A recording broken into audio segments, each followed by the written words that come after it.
and me, you and me, you and me, you and me. Yeah. Welcome everybody to the Swift and SwiftUI Learnalong episode 5, Big Nerd Style. Which course? This is the course where we learn or are actively learning Swift and SwiftUI. I am your host with the most. So let's make a toast, not a roast, because I don't boast. No, I'm playing. But we're gonna get started. Just give me a second, bro. You gotta relax because this is gonna be a long session today, and I'm not gonna feel rushed. I'm not gonna let y'all put pressure on me. None of that. All right, we're not doing none of that. Let me get settled. All right. So yesterday, motherfucker, I forgot to update the page number. I'll update it after the fact. Don't worry. So I'm gonna. Well, let me just go from the top. I'm trying to tighten this up, but I want to do the intro just for posterity's sake, in case anybody happens across these videos out of order, which seems inevitable, but you never know. And yeah, so this is a long-running series. We kind of just started. I can't really say we just started now. We're a number of episodes in now, so this is, of course, episode 5. However, just know that everything pertaining to Swift and SwiftUI that can be gleaned from the big nerd style books. So this is not some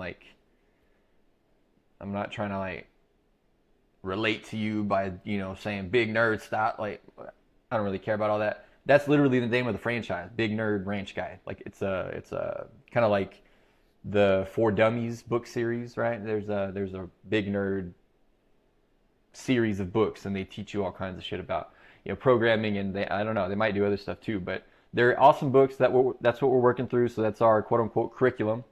So this experience, just so you know, is going to be one of you're going to be a fly on the wall, basically. So what I've been telling folks is that I need to learn this stuff. I'm trying to learn this stuff. If I can help people by sharing this and sharing the process, because I'm doing it all on stream. So we're gonna do Swift first, the Swift programming language. Then we're gonna go into SwiftUI, which is a framework for the front end, for interfaces on Apple's platform. You can do some stuff with it on the web. They're doing some compiler magic. So we're gonna learn that next. So we're gonna learn Swift, the core language, SwiftUI, and then we're going to move into the big nerd iOS programming and get into the nitty-gritty in terms of working with the platform itself. So hopefully that makes sense. That's the plan. And then after that, even still, the whole reason for this whole thing, kind of going back to my purpose and why I'm not, I ain't blown up yet, right? No, I'm not popular yet, so this might sound strange, but I'm just telling people in case, well, whatever, I'm just telling you. But I'm not going to check chat because I want this to be, like I said, a fly on the wall experience where you can just learn with me.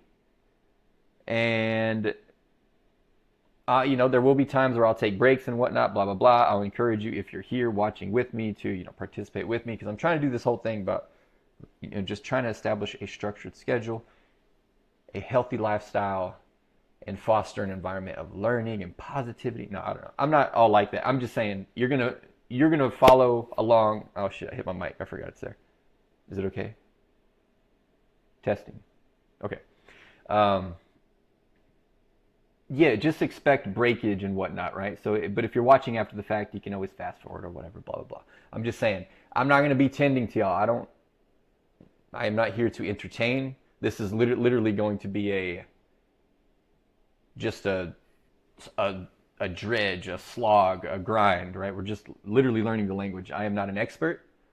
I know SQL pretty well. I've written applications before. I've used Golang to a certain extent, mainly with AWS, ETL type things. I've done some hobby projects, but I am by no means an expert. But that's the point of this. But I do have a lot of industry experience, especially in the ERP space. And so the culmination of all this learning, I want to take what I know, hone those skills, add some new skills, and then I want to build an application, or many applications rather, that's going to make up the company that I'm starting, Nod Tech Systems.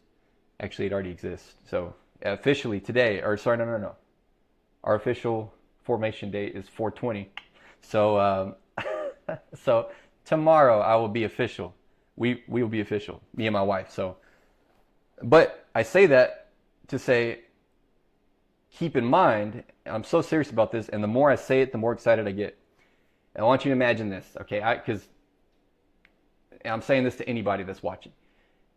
Whether you're a programmer or not, if you think about it, if you applied yourself, just like I'm applying myself, and you learn this with me, right? Let's just say you stick on my schedule and you learn it just as I'm learning it, right? Maybe we could work together. Maybe. That would be cool, right? That would be cool.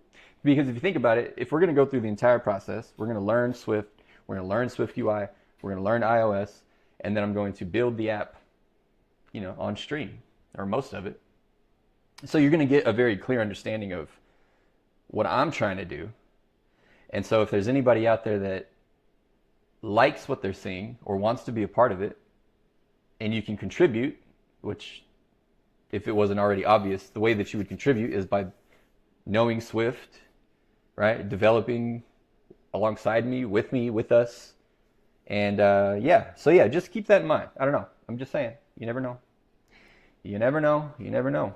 I wouldn't have thought I would be sitting here doing a stream at 10:40 in the morning on what the hell, what's today?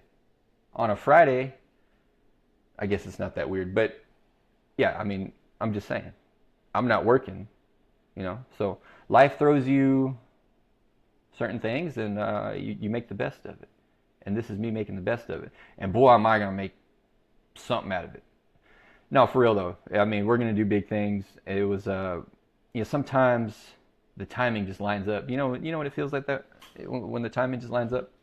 So I'm blessed to be in this position, and I want to take advantage of it. And so that's why we're doing this.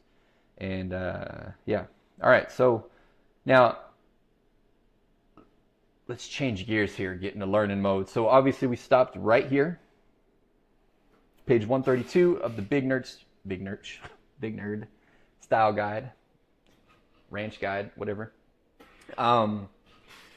Let me make sure I got everything I need before I start up on this first chapter. Oh yeah, but anyway, yeah. I just gotta say, I've seen a lot of these streamers that do this kind of stuff, and I'm not sure how they, I don't know how they get anything done. I mean, I move slow enough as it is, so I don't know how they look at chat and do the... To me, this is a better experience if it's more of a fly on the wall, because at the very least, that to me will isolate the people that actually want to learn, and not just the people there to kind of hang out, which there's nothing wrong with that, but that's, just for my own stream, what I would want is for the hardcore folks to want to be here and learn something, or at least, if it's background noise, at least you want to hear something technical, maybe learn something in passing, you hear something like that, But I'll dig into the concepts, and I'll move at a pace that works for me, just to get an understanding of every little concept. So, all right, all that's out of the way. I have water, and if I want to take a break, I just will. So yesterday was kind of tough. So yesterday my understanding was a bit challenged on the whole switch statement thing. So I decided to go old school again. And I would encourage any of you, I'm a millennial, if it wasn't obvious. And I don't know, man. I've spent so much money and spent so much time and burned so much energy trying to get, the perfect note application going. Probably the closest I ever got was OneNote. But now it's just in complete disarray. And so I'm like, you know what? I'm just going to write shit down again, because I don't know, man. But if you see me writing shit down, I know it's painful to see. I'm sorry. I'm just going to do it. because yesterday when I came across I think it was the silver challenge, right? We had been getting bronze challenge for everything that we've learned so far in each chapter. I could not remember how to write these switch statements, which is what we're looking at here. But yeah, so that's where we worked up to. So we've gotten through conditionals. Yeah, so we did variables. We have not touched functions yet, but we did variables. We covered data types, the various data types, and then control flow, which has been the bulk of what we've looked at so far, which has been very interesting, and there's been some very powerful features.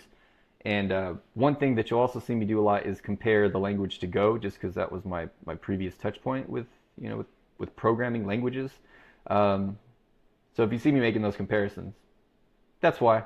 It's just I like to compare the ergonomics. I'm a bit of a language geek. I just like to understand how they work in general. Although, yeah, Swift is I've chosen it to deep dive and get a deep understanding. Okay, so now, Chapter 7, strings. In programming, text content is represented by strings. You have seen and used strings already. Hello Playground, for example, is a string that appears at the top of every newly created playground. Yep. In this chapter, you will see more of what strings can do. Working with strings. In Swift, you create strings with the string type. Create a new macOS playground called strings and add the following new instance of the string type. Okay. All right. New playground. File. New playground. I am so happy with this whole playground thing that they added, though. I think this is top tier. I think it's fantastic. I just think it's fantastic. Before this, I was trying. I was dinking around with OCaml, and it's a beautiful language. It's a great language, but man, I mean, yeah, the tooling just isn't. It's not all that. Which sucks because, going into it as a newbie, looking into it, if you read, you go to the Reddit, you go to the forums or whatever, you would get a very, is that a bug? What is going on? I swear I don't live in filth, but why is that? What is random as?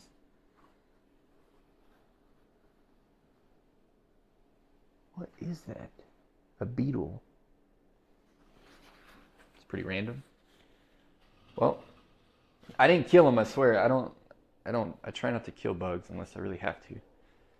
It's fucked up, Pick on someone your own size. But yeah, anyway, I guess he just wanted to come die up here for whatever reason. He was just curled up in a ball, all dried up. All right, so they want me to do... oh, I'm using Vim mode, by the way, in Xcode, which is awesome because if you can see at the bottom there, they give you the little command. It's probably hard to see on the stream, but this has been fantastic because this is the most Vim I've ever learned. I never really had a desire to previously, but this makes it so easy and it's so handy. But if you see me kind of looking like I've never typed before, that's why, because I get a little confused sometimes still. But okay, let playground equal hello. Oh, I was going to say, I thought I just typed that, but that was different. Okay. Hello, playground. Command, Shift, Enter. Run that, baby. But yeah, I love this playground thing because you get this sidebar. So you get it twofold. You can see like the eventual output. And then also if there's like interim output that you're doing for a long running process, then you can just call up the console and see it there too. Absolutely pretty good.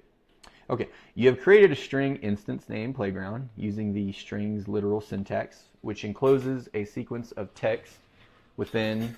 I forgot to take my nose spray, and I feel nasally. Oh man, oh that's good. Oh yeah. Okay. Hot dog. Okay, this instance was created with the let keyword. Making it a constant. Correct, because we know that if we wanted it to not be a constant, then we would use var.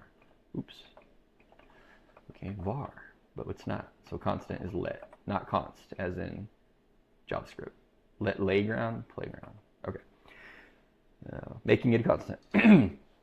Recall that being a constant means that the instance cannot be changed. If you try to change it, the compiler will give an error, right? So we can't do, what's an example, like playground, that adding operator like this. Can't do that.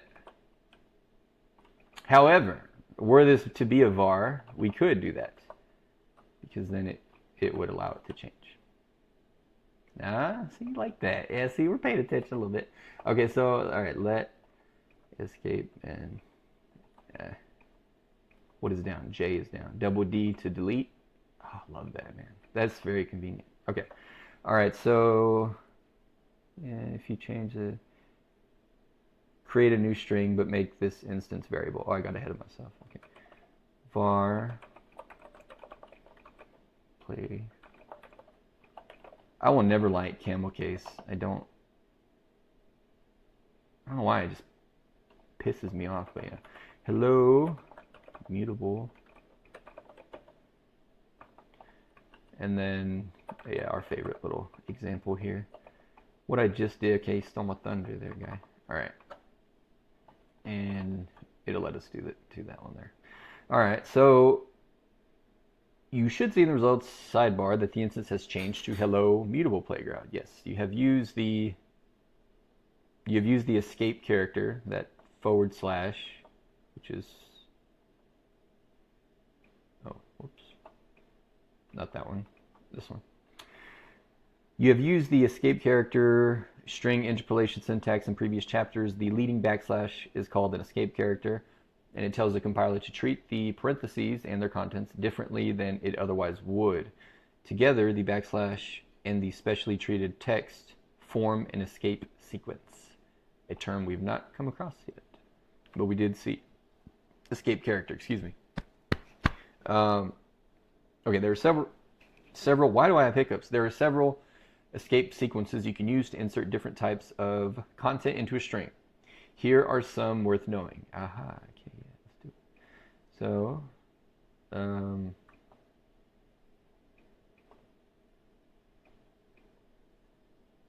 what is tab? Option, tab. Oh, my bad, okay. There's, and this, okay. Escape character, parentheses, interpolates an expression into a string. Okay. So that would be, nope. My comment here. All right, so interpolate string, yeah. And what does this one do? New line, right? Escape character in inserts a new line, and oops,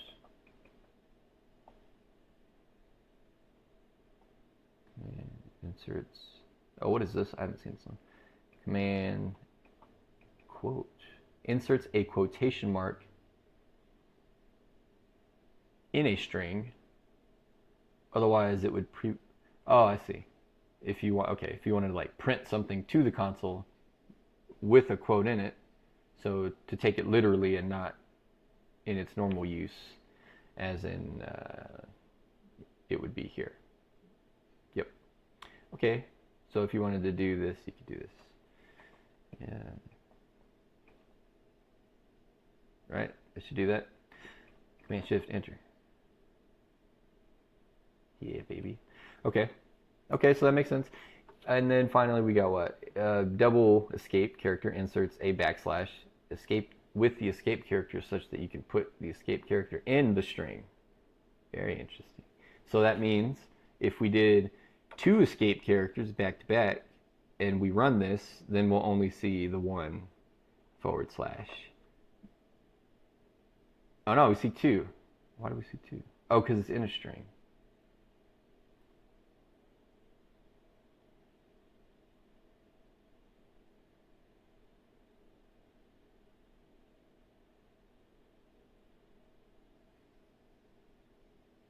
Inserts a backslash in a string.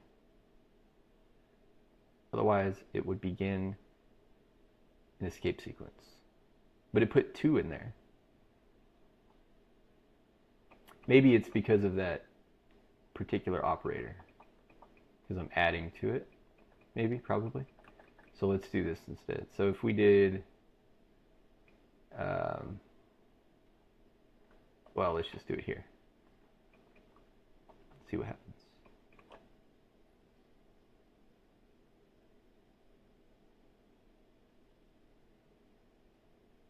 It's still putting, what do you mean?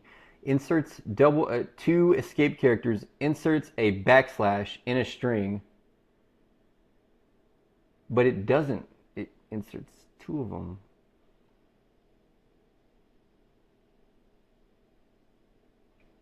What does this do? Just one of them.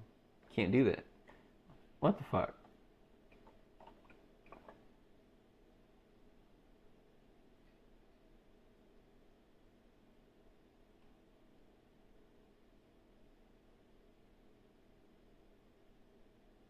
But it's inside. Whatever, you know? I don't know. I don't get that. I really don't get that.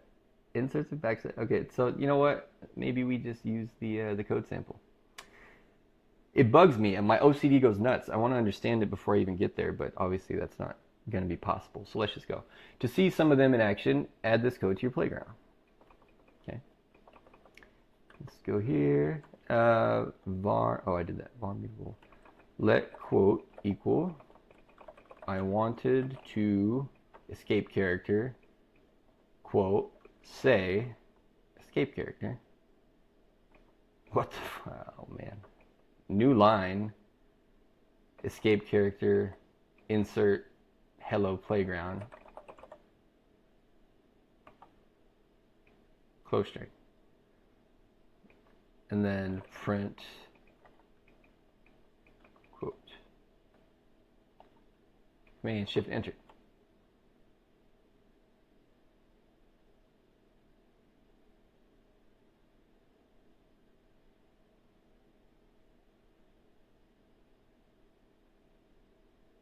Let quote equal I wanted to say, and then I get, so the first escape character behaves like I would expect, as does the second, because we just get normal quotes, so none of the, nothing crazy. And then, so we escape this, so it gets into the string. This is just in the string, so there it is.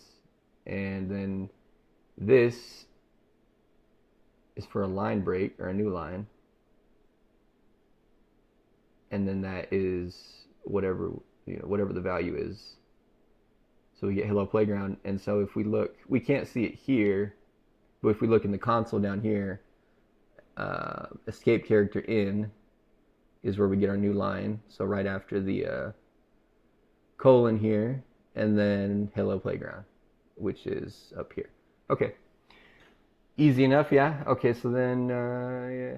The first 2 backslashes escape the quotation marks so that they are, pardon my squeaky chair, so that they are taken as part of the string rather than terminating it. The third,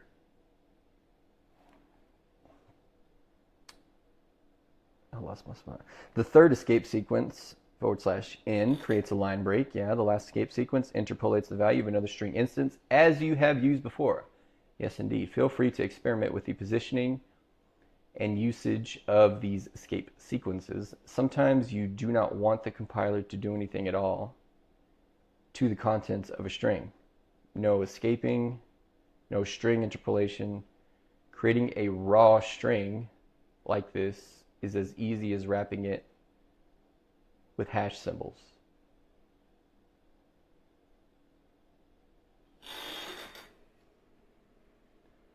Let quote. Ugh. I've never seen that before. But that is not, oh, how do you go to the end of the line? Invent, $, and then capital A, insert in the line. Yeah, baby. Interesting. Well, that's nice. So that makes it simple to, I was wondering what the story was with, like if you just wanted to serve up some HTML, just raw dog, baby. Raw strings, but no, I mean, that's, okay. That's nice. So let's do the whole, it's kind of unfair. I'm going to do the comparison to Go just because, but I can already tell you that, I mean, don't get me wrong, I like Go. I'm not a fanatic or anything. I just, you know, it's a nice language. It's a nice, simple language, but the string interpolation is dookie, and you're about to see that because, it's just that old school version of you don't name things. You just kind of got to know the order of the arguments, and then you got to do this. You'll see it. Where the hell is it go? Oh, Golang.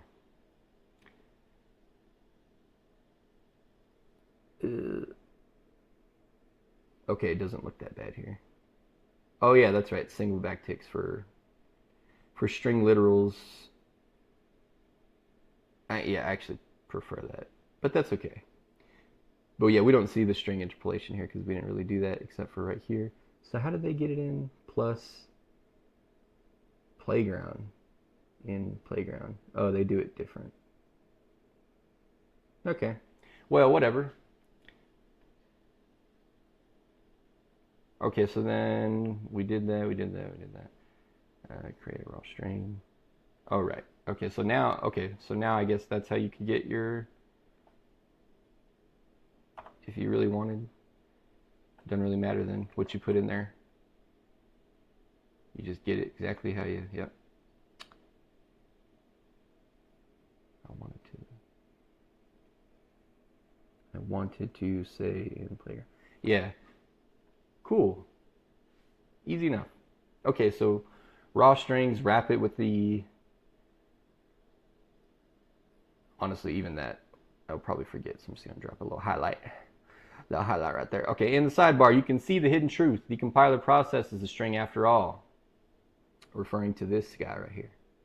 Yep, you can see him, the escape characters, which doesn't make sense to me because I just did this. I just did this.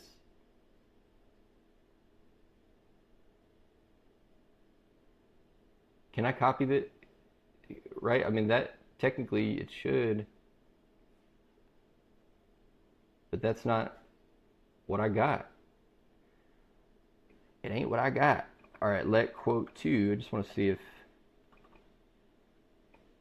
type annotation string, which is optional in Swift, and yeah. So I wanted to say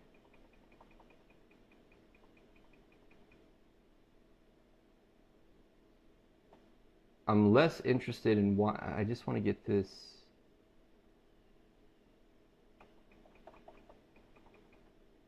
Well, whatever. I just want to see what it's gonna.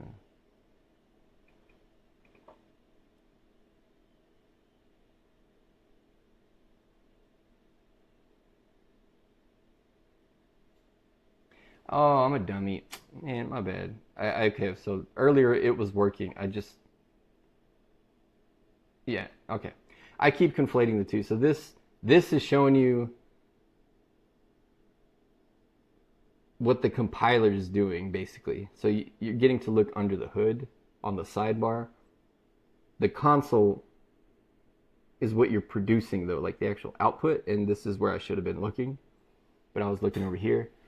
So I apologize for that confusion. So it was working all along. My brain just wasn't working, apparently. Okay, so in that case, let's move on. Characters. When talking about text, the term string is short for string of characters. Where a character is a single symbol or glyph. All right. I just lost audio. is a single character glyph.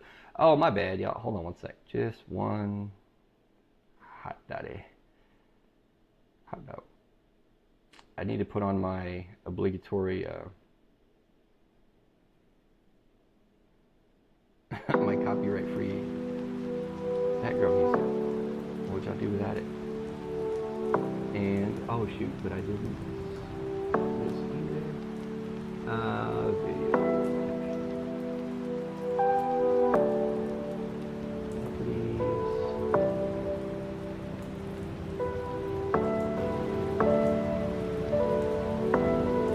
There we are.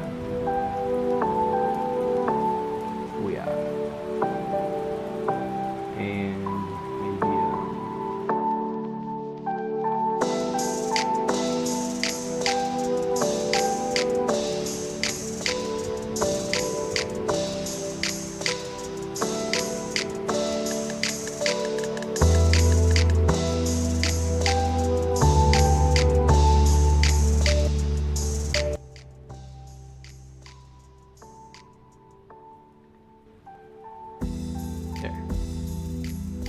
okay. Single symbol or glyph. Did they? Can you define this? Oh, they do. That's really cool. A glyph. That's one of those words. Like I know what it. I'm aware of the word, but not necessarily a concrete definition. Just kind of an interpreted definition. But I want to make sure I'm thinking of the right thing. So any kind of purposeful mark.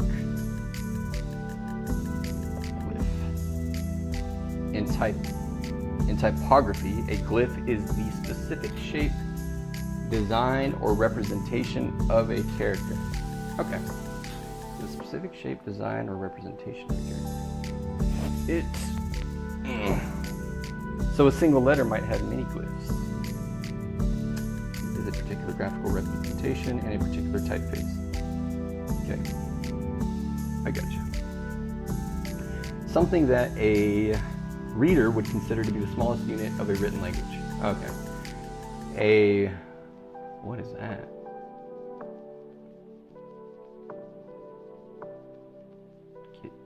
Just that, not the comma? Or is that all one? Oh, those are that's one character. Minuscule is a Latin script letter formed.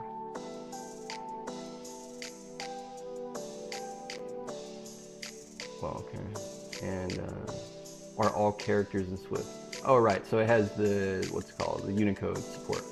In Swift, a string is a collection of instances of the character type. In Swift, a string is a collection of instances of the character type.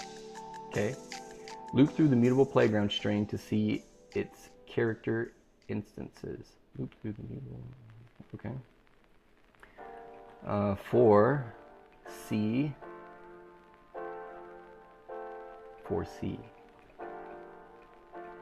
Character in.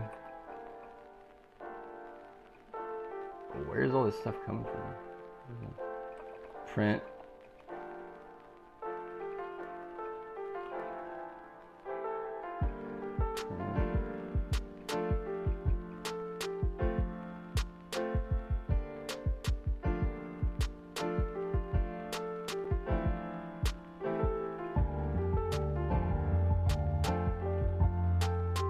What do we get down here?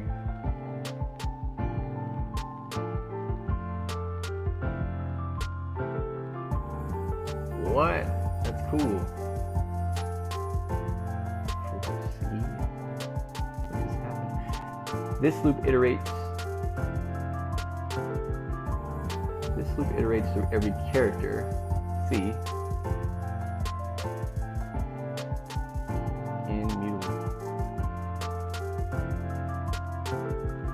C. Can it be anything for free? Free. Command Shift Enter. Okay, so that's just convention. Okay, that always gets me. I don't know, like what? Oh. What is C? That's That's okay. Alright, so this loop iterates through every character C in Mutable Playground. The explicit type annotation of character is unnecessary. The type annotation being this Billy colon character. The explicit, oh, I read that. It knows this because Swift string type conforms to a set of rules, a protocol. I've heard of these.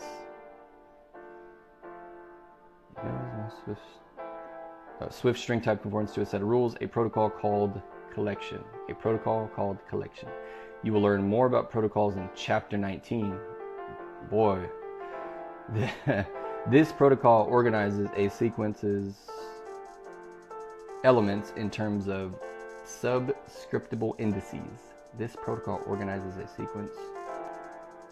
sequence's, plural, or not plural, possessive, elements in terms of subscriptable indices.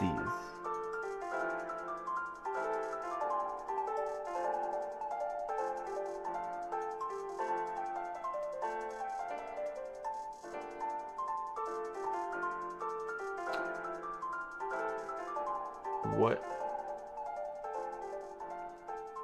Y'all making up words now? Subscriptable? I'm sure surely it's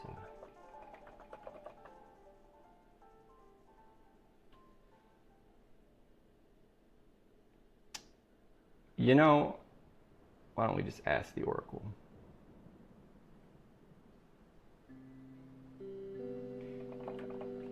In the context of Swift,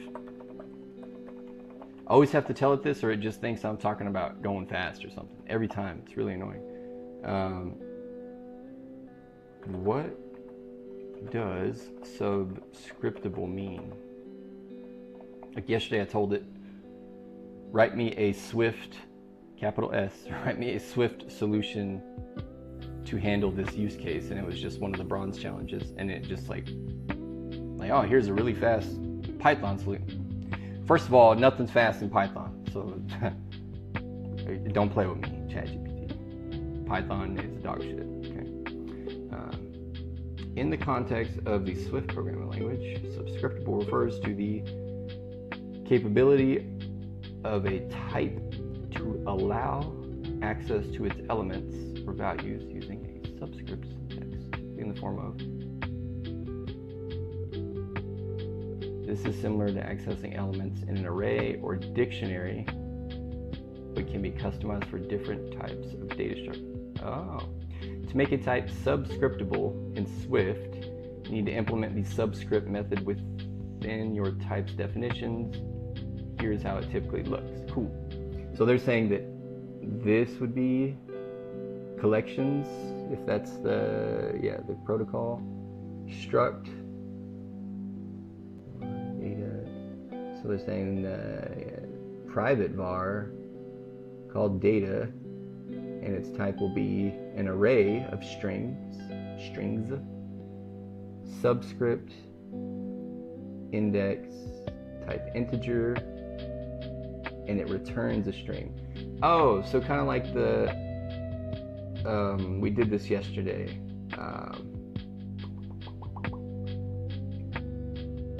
So we basically called we were learning tuples. I know that. And so it'd be like playground.0 if it was an array. So that would give you the first element in the array. Or the second one would be playground.1, .2. So I guess that's what they call subscriptable. Okay. All right, yeah, okay.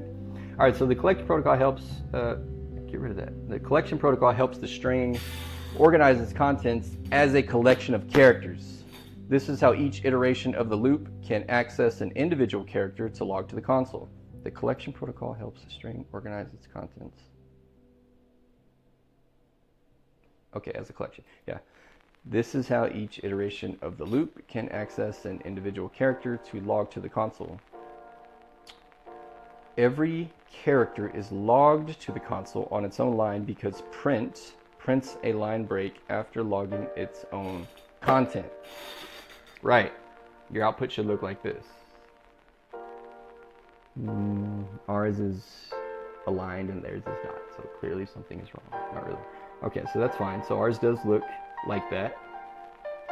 And I feel like I get that, so let's move on. Let's keep going. And bring this baby down here. Okay, Unicode. Unicode is an international standard that encodes characters so they can be seamlessly processed and represented regardless of the platform. Unicode is an international standard. Unicode represents human language and other forms of communication like emoji on computers. Every character in the Unicode standard is assigned, is assigned a unique number. Swift's string and character types. I might have to take a squat break because I gotta wake up and get my blood going, man. Because Swift strings and character types are built on top of Unicode, and they do the majority of the heavy lifting.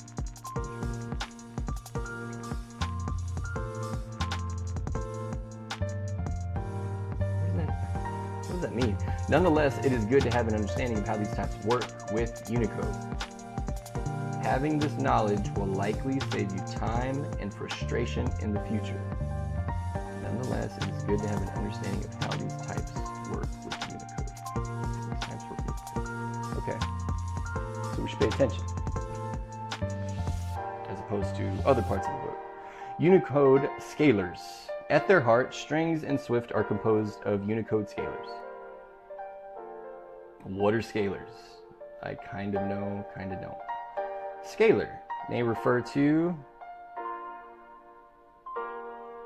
scalar in mathematics, an element of a field which is used to define a vector space, usually the field of real numbers. Scalar in physics, a physical quantity that can be described by a single element of a number. A physical quantity that can be described.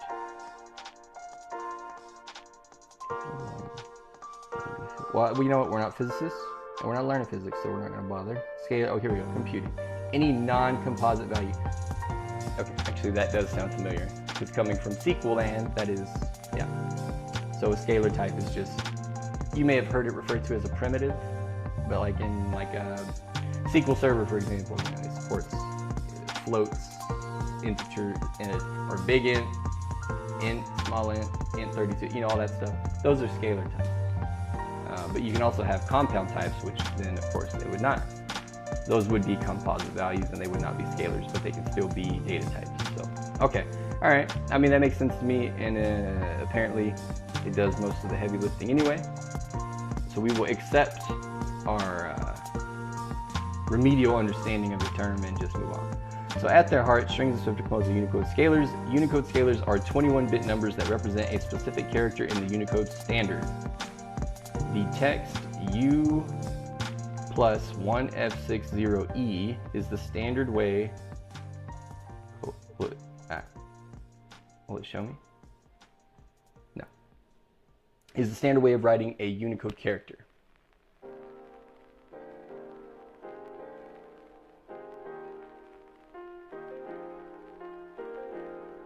Oh, I see. Just like, okay. Yeah, so, okay, I'm going to keep pushing this book on y'all because I keep coming across things that I've learned from it to some degree or another. But I think it's important. Son of a beast. Here it is. So, Secret Life of Programs. Obviously, I'm not the author. I am not sponsored yet. I make no monies from this. I'm just telling you, if you want to understand a lot of this stuff that is technical but doesn't necessarily have, it just has to do more so with like computing in general, not the specific technology, in this case Swift. Things like scalars or things like Unicode, you know, all these kinds of things. Anything you can think of. This is a great book, The Secret Life of Programs. Understand computers, craft better code. The author is Jonathan E. Steinhardt, and I bought it at Barnes & Noble. I'm sure you can get it anywhere online. And it's $45. $45. What is your education worth to you? That's all I'm gonna say. You wanna better yourself? No. This isn't some bullshit motivational channel. Like I told you, my goal here is to learn. If you want to follow along, that's your prerogative. Okay? That's your prerogative. That's how it really works. Okay? We're not here to uplift each other. We're here to work together. Emphasis on the work. Feel me? And then we just come up naturally. But the goal can't be uplift each other. I don't even know you. You don't know me. I don't know you like that. How can I pick you up if I ain't even got permission to touch you yet? See, they don't talk about that. They don't talk about that. That's what I'm saying. All this shit people say is stupid. Quit saying stuff that doesn't mean anything. Stop quoting shit that doesn't mean anything. Go do something. Okay, anyway, my bad. let me, hold on. Let me get off my, okay. Gotta get off my soapbox. Okay, this time you used a new, wait. I skipped over in my rage. Where am I at? Create a constant. Okay, U plus. Yeah. So like hexadecimal, you know how you write them letters 0x? Or binary is 0b. And so I guess this is Unicode, U plus. Cool. All right, so create a constant to see how to use specific Unicode scalars in Swift. You know what's funny though? I thought you could, I saw this on Fireship, I believe. Let emo equal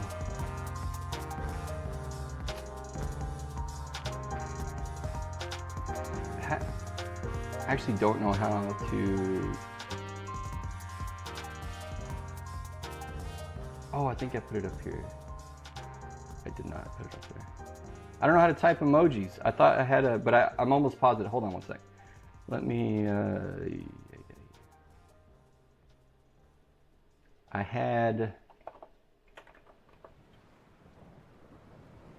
actually totally forgot about this, but I want to do it now. I want to do it now. I thought I had it set up.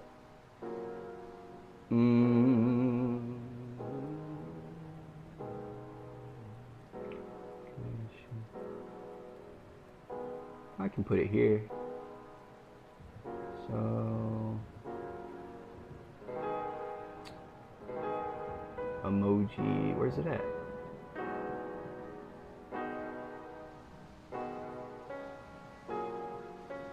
I can't do that. Oh, weak ass. Navigate, Swift. Okay, fine, whatever. I thought you could do that. I guess I gotta put it on a button.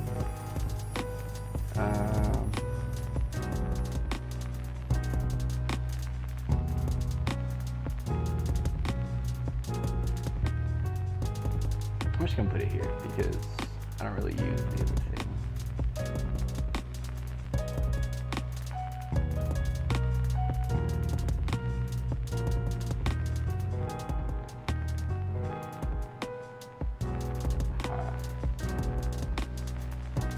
Nice.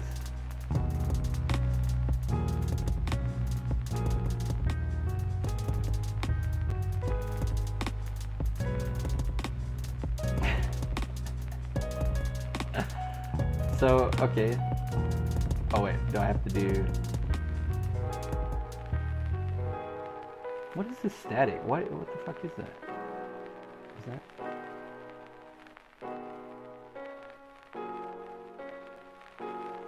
It's really annoying.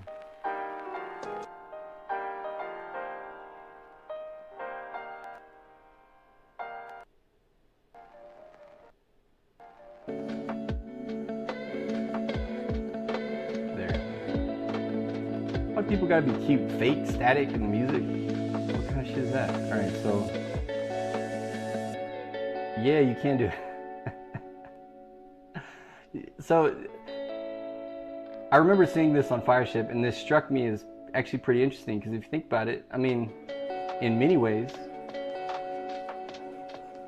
like if I made this, to me the emojis just can be, obviously not in every situation, right? But it can be infinitely more expressive a lot of times, as opposed to, I don't know, the whims of your own or fellow developers' naming conventions, you know, like immutable playground versus like a little swing set emoji. You know what I'm saying? Like, I think this has real applicability. And honestly, partially why, a big reason why I prefer to develop alone, because then you can do whatever you want, you know, and your systems are your own. Big team programming to me is like the most depressing way to write software, honestly. Yeah, all the joy, everything to me that makes programming joyful and fun and engaging, it just gets sucked out of the room when you have to do it that way.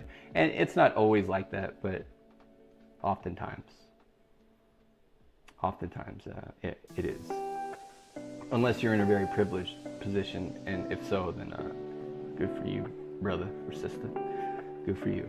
But most of the time it is not that way. Okay, so let's do what they want us to do. So I'll quit dinking around. Let snowman equal escape character U for Unicode squiggle bracket 2603 03 squiggle bracket. Command Shift Enter. And then we get, what is that? Snowman? So is that, okay, so that's different. So that's different. Or is it? So does it print?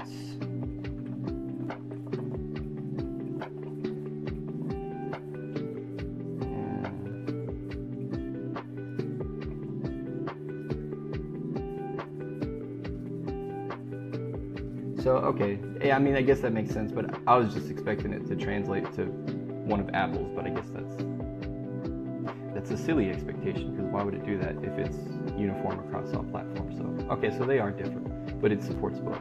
So that's, but what did I get? Oh, I gotta print it. Escape, what did I do?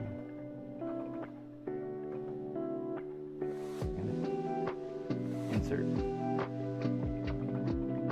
Print snowman. Print snowman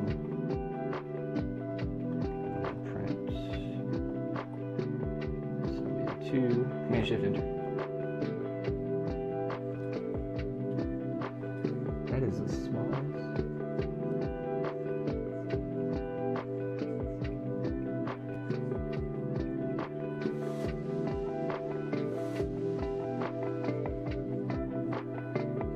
I mean, it looks like someone stepped on a bug. I don't know. I mean, the first one, the last one is obviously a snowman, but whatever. I mean, if it'll support those, then I can just use those. Yeah, okay, so that's cool. I like that.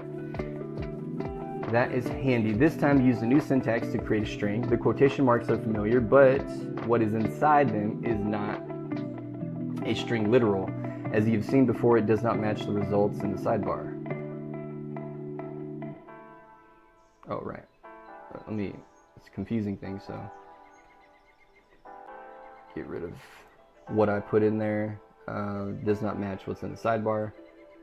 And that's correct. This time, wait. Oh. The escape character use squiggle syntax is an escape sequence that resolves to the Unicode scalar whose hexadecimal number appears between the braces. So that's hexadecimal, 26.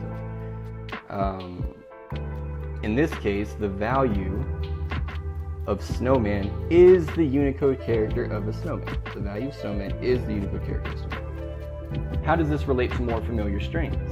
Swift strings are composed of Unicode scalars. So why do they look unfamiliar? To explain, we need to discuss a few more concepts. Every character in Swift is an extended grapheme cluster. That bears, come on, give me the, not the dot, get off the dot. Okay, forget it. Extended, okay, what is grapheme? In linguistics, a grapheme is the smallest functional unit of a writing system.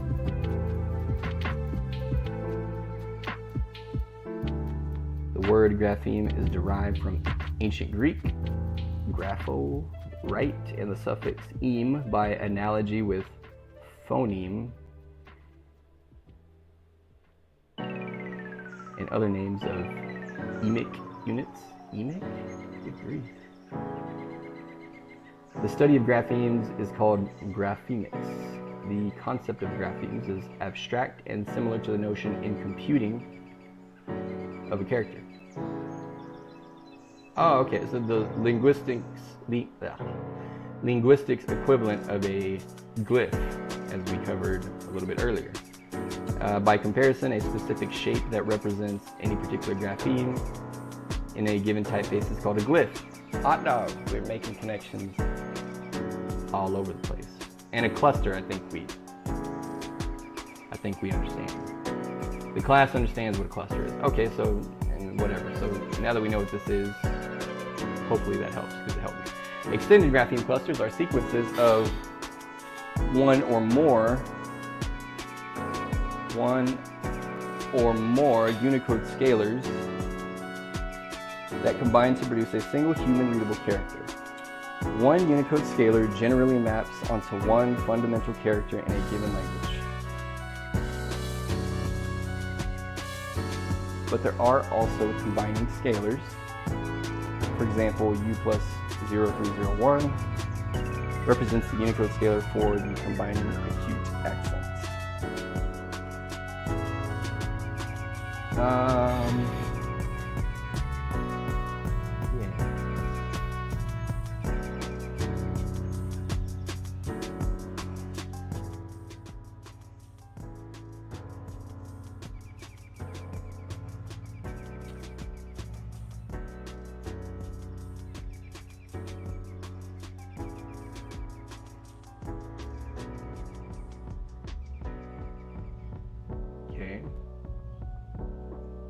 In your playground,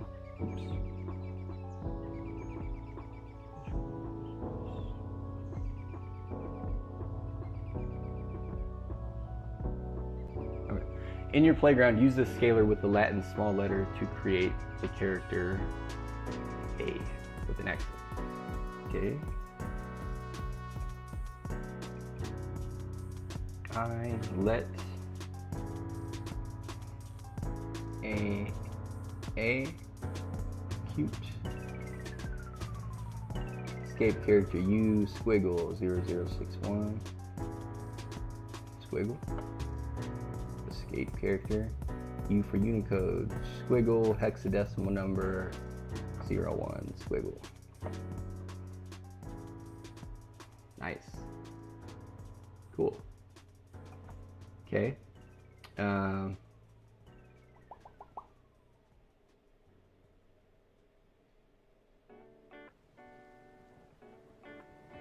mean, you never know. Just think of where I might use that. If anything, I might use that as just like a way to mark things within reporting, so you can do like some cool recursive snapshot type things. Maybe, I don't know. I don't know what else I would necessarily use that for, but that's good to know. Okay, so Swift. Okay, we did that. Making characters extended grapheme clusters gives Swift flexibility in dealing with complex script characters. Swift also provides a mechanism to see all the Unicode scalars in a string. For example, you can see all the Unicode scalars that Swift uses to create the instance of string named playground that you created earlier using the Unicode scalars property.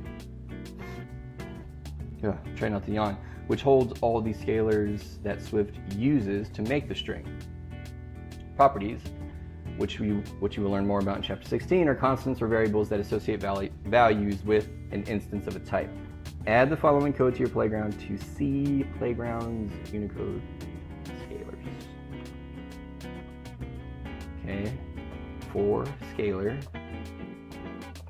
in playground dot Unicode scalars squiggle print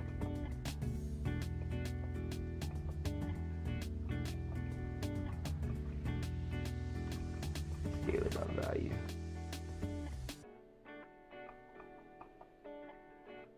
For scalar in play. Oh, I see. Okay. Command Shift Enter. And we got 72, 101, 108. Yep. Okay. You should see the following output in the console. Show do. What do all these numbers mean? The Unicode scalars property holds on to data representing all the Unicode scalars used to create the string instance playground. Each number on the console corresponds to a Unicode scalar representing a single character in the string.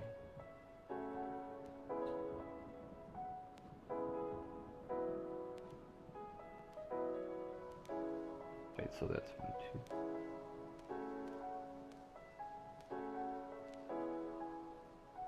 2. $17. So is space counted? 1, 2, 3, 4, 5, 6, 7, 8, 9, 10, 11, 12, 13, 14, 15, 16, 17. Show is, okay. So what is space? What is that? The fifth? 1, 2, 3, 4, 5, 6. Would be the seventh. 1, 2, 3, 4, 5, 6. 32. Okay.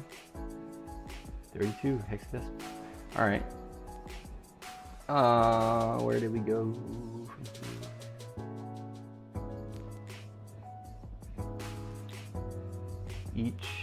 Each number on the console corresponds to the Unicode scalar representing a single character of the string, but they are not the hexadecimal Unicode numbers. Instead, each is represented as an unsigned 32-bit integer.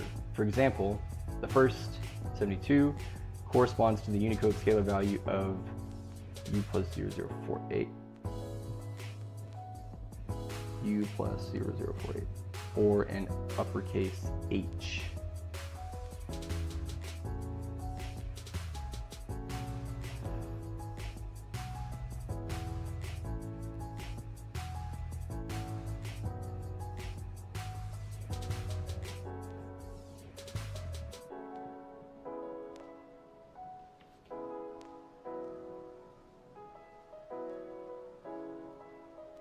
Okay.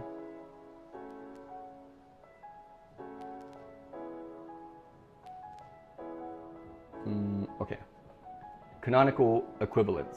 While there is a role for combining scalars, Unicode also provides already combined forms for some common characters.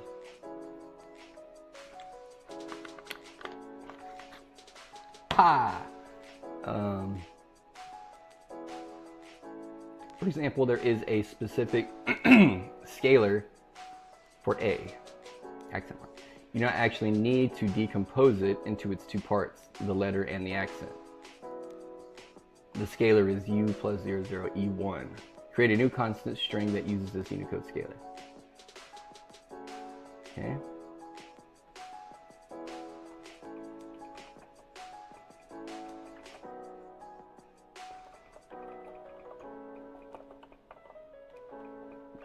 Squiggly. Squiggly. 00e1. Command Shift Enter.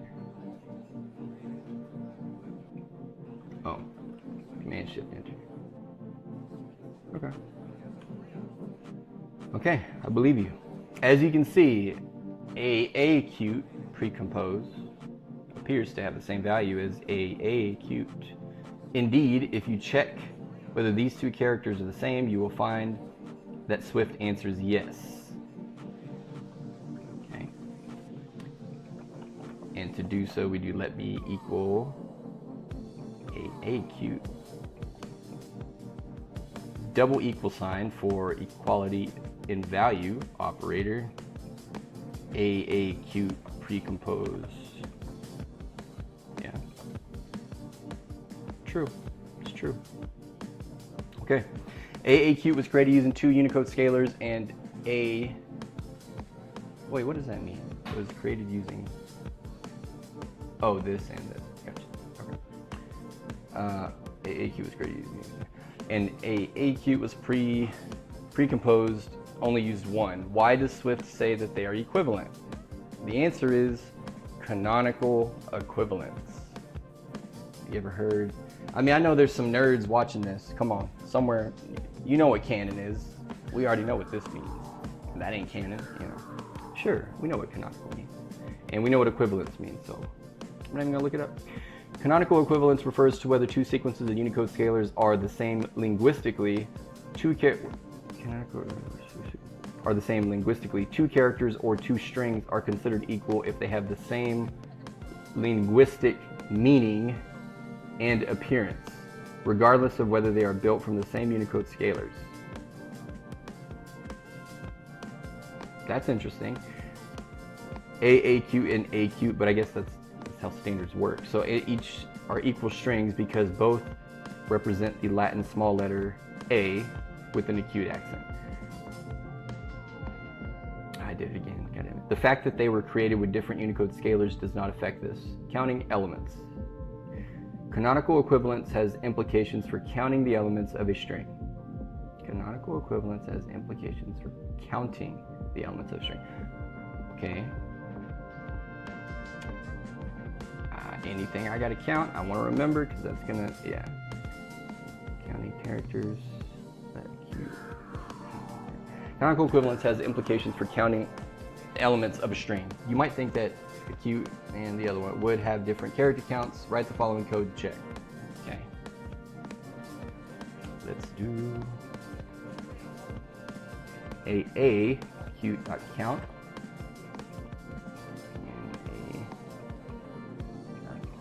Count, Command Shift Enter. 1 and 1. Who'd have thought it? You use the count property on strings to determine the character count of these 2 strings. Count iterates over a string's Unicode scalars to determine its length. Count iterates over a string's Unicode scalars.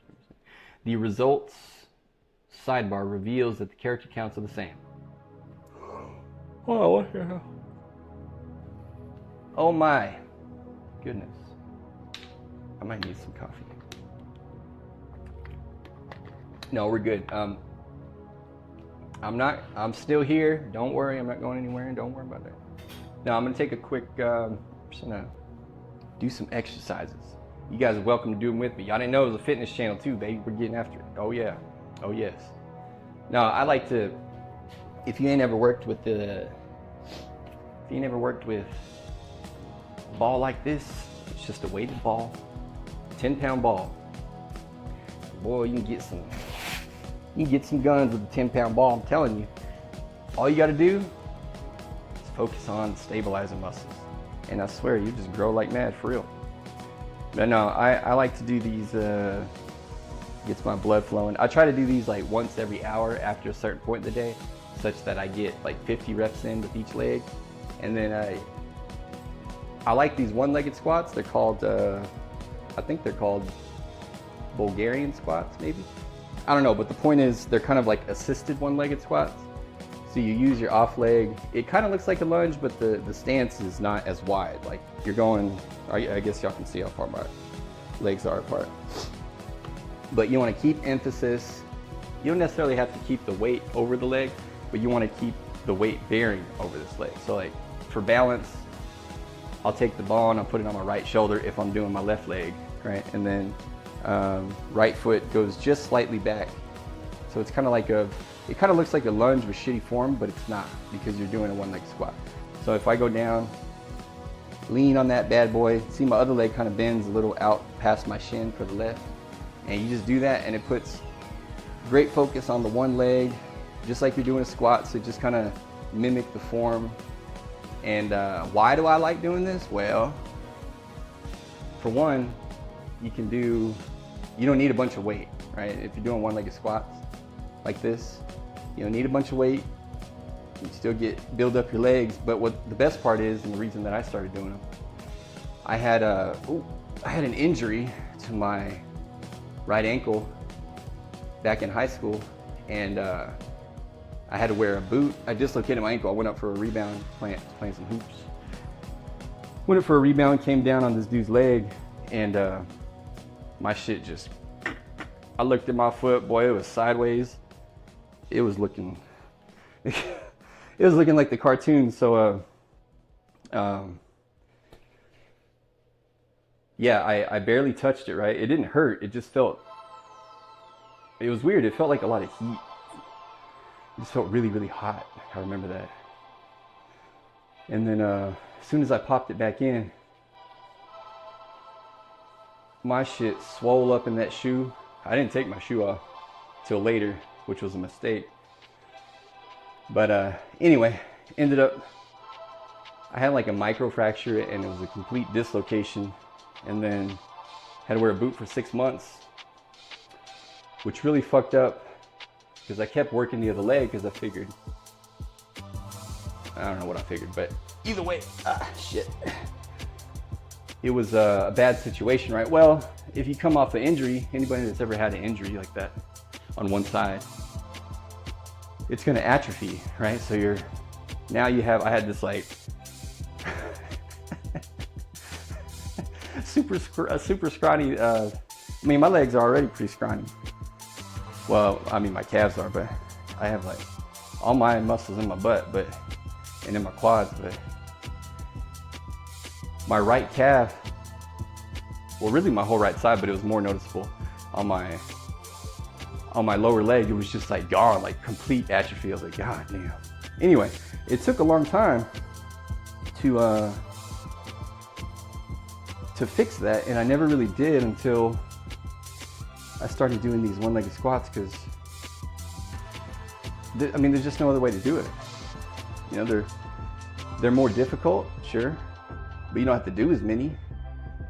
And once you get used to it, I think you'll see a lot more growth, because you got to use a lot more stabilizer muscles than you normally would if you're just going down on a straight bar even if you're doing deep squats. Yeah, so, oh boy, I'm out of breath. Don't be afraid to try a couple new things if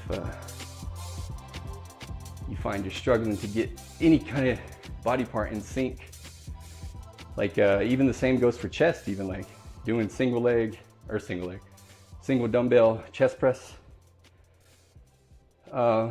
If you find that you're kind of maxing out on what you're able to do with the straight bar, that always helps. Definitely helps with arms for sure. A lot of people overcompensate when they do when they're doing their what's it called? Whew. Goddamn. When they're doing curls or they're doing like tricep extension, they're normally favoring one side over the other. Whew. Or one limb will be doing more work. I am toast, boy. Oh, sorry, I just flicked my mic. But I'm really just stalling until I either pass out or get my breath back. Yeah, sorry. Where was I? Actually, I'm gonna go use the restroom real quick too.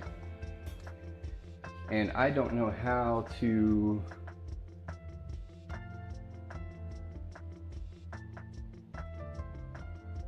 how do I mute this mic? I guess I can just take it off.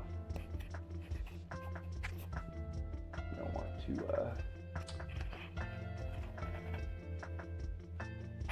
share the terrifying noises tonight. Okay. Hold on, I'll be right back. I'll come back.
Okie dokie. Little smoky. Okie dokie. Little pokey. Picking me up, picking me up. Turn me up, turn me up. Turn it around, turn it around, turn it around, turn it around, turn it around. Yeah, I don't know nothing about that. Turn the beat up. Shit. All right, where were we? Canonical equivalents. Yes. Okay, indices and ranges. Because strings are ordered collections of characters, if you have worked with collections in other languages, you might think that you can access a specific character in a string like so. Let playground equal hello playground, let index equal playground box 3.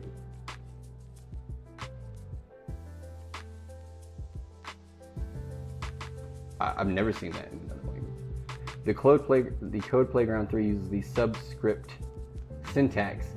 In general, the brackets after a variable name indicate that you are using a subscript in Swift. Okay. So variable name, that's subscript. What you're saying? Okay. Subscripts allow you to retrieve a specific value within a collection. The three. Well, hold on. Let me. I'm curious. I don't want my understanding to get away from me, but.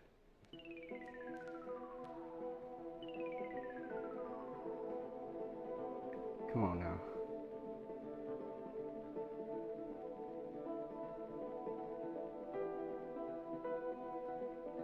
Oops.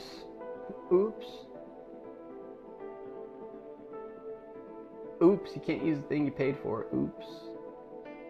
Get your shit together, dude. Come on.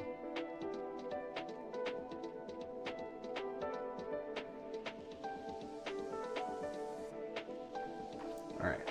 Right then. In Swift is the term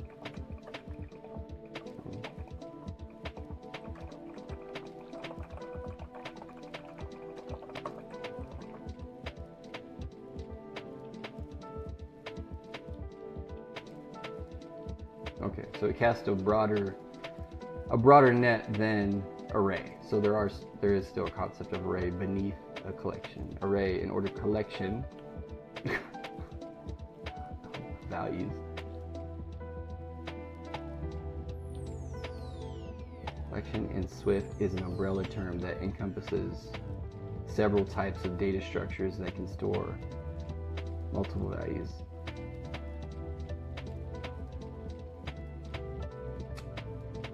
Yeah, I mean, alright, fine.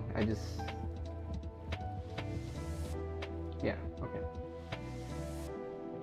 It's been a great book so far, so I'm sure that they will trust in their reasoning to introduce it as such a broad term. So let's go back and get cracking. Okay, so because strings are ordered collections of characters, if you worked with collections in other languages, you might think that you can access a specific character in a string like so. The code playground 3 uses subscript syntax. In general, this is what you would see if you're using it in Swift. Yeah. Subscripts allow you to retrieve a specific value within a collection. The 3 in this example is an index that is used to find a particular element within a collection. The code above suggests that you are trying to select the 4th character, because we start from 0, from the collection of characters making up the playground string. 4th, not 3rd, because the first index is 0. And for other Swift collection types, subscript syntax like this would work. You will learn more about subscripts below, and we'll also see them in action in Chapter 8 on arrays and Chapter 10 on dictionaries. God damn, there's a lot of book left. However, if you try to use a subscript like this on a string, you would get an error. Subscript is unavailable, cannot subscript string with an int. Oh, the Swift compiler will not let you access a specific character on a string via a subscript index. So I can't just go grab like a playground open box 4 0 wait 1 2 3 4. So but it wouldn't let me do that. Okay.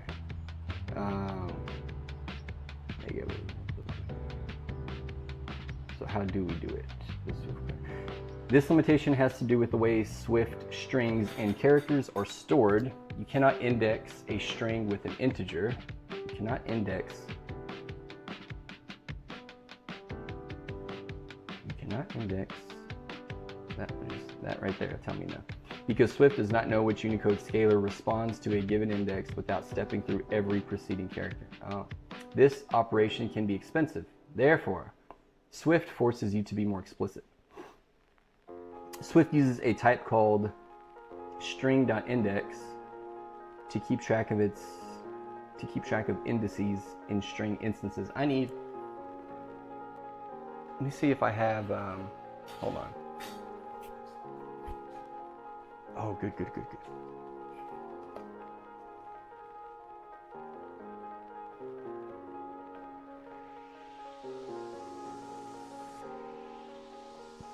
Z10, what is that? I really need to find, I think, hold on one sec, guys. My allergies are just about to get lit the hell up. I can already feel it. Every spring, it's the absolute worst. I'm hoping I have.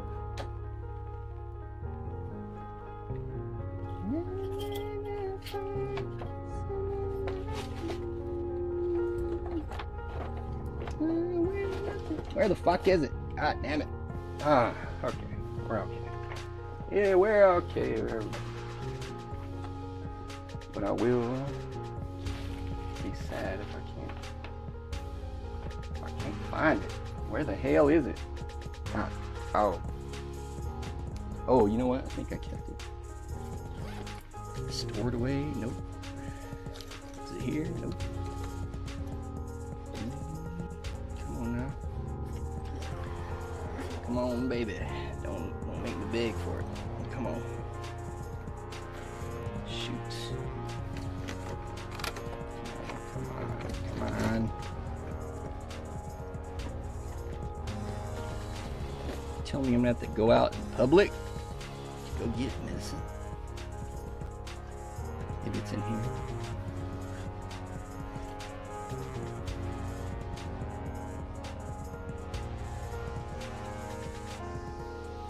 What is that from?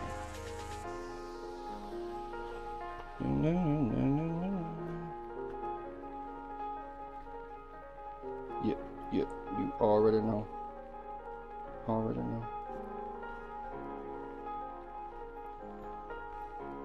Well, I found a SIM card, those little pokey things. Can never have enough of those. Alright, well, you know what? I will just suffer and sound nasally all the time. I have no choice in the matter. Unless there's one more shot. It's in here. Oh, god damn it. Why did I put my hand in there? Oh my gosh. Okay. We're gonna give up for now.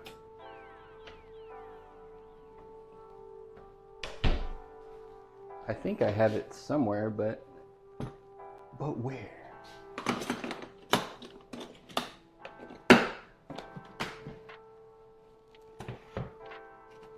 I'll be moving in like a week, so naturally I will find everything I'm looking for while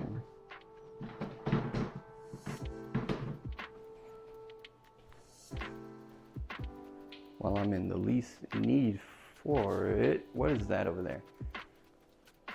You know what, my girl put these, what are these Z10 pills? Because if this is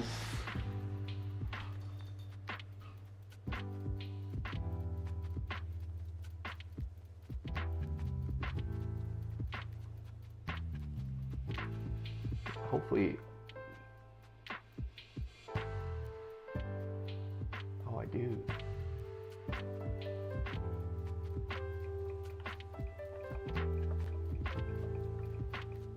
Can you grab some?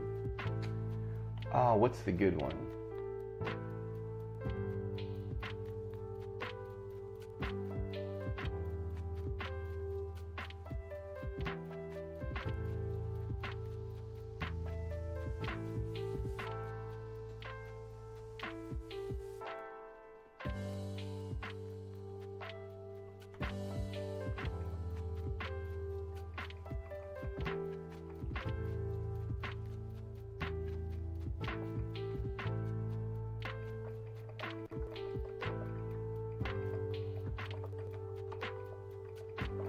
Behind the counter.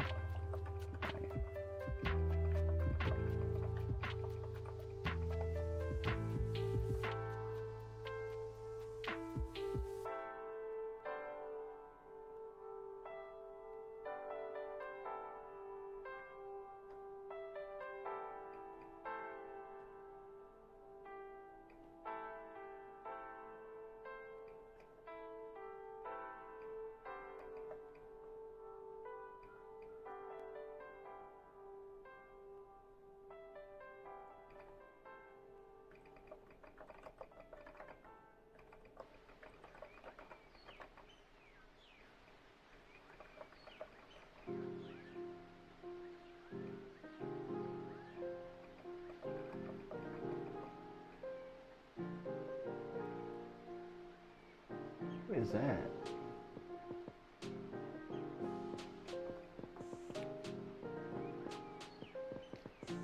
I don't know what. Okay. Where the hell? Swift does not know. Give an index without. Oh, right. Okay. Swift uses a type called string.index to keep track of indices in string instances. The period in string.index just means that index is a type that is defined on string. You will learn more about nested types like this in chapter 16.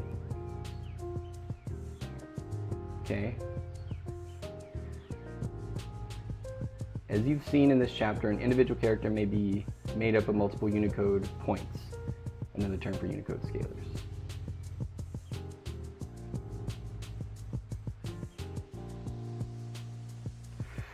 It is the job of the index to represent these code points as a single character instance and to combine these characters into the correct string. Because index is defined on string, you can ask the string to hand back indices that are meaningful. To find the character at a particular index, you begin with the string type's start index property. This property yields the starting index of a string as a string.index. This property yields the starting index of a string.index.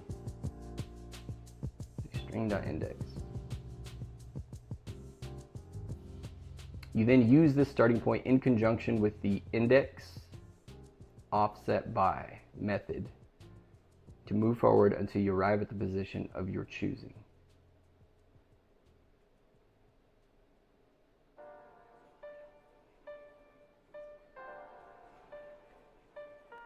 A method is like a function. You will learn more about them in chapter 12. It seems like, okay, all right. Say you want to know the fifth character of the playground string that you created earlier. Okay. So, where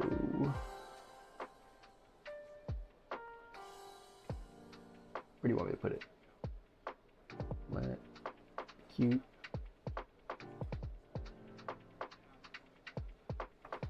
Okay, just at the bottom here. All right. Let's start equal playground dot starts index. Let end equal playground index start offset by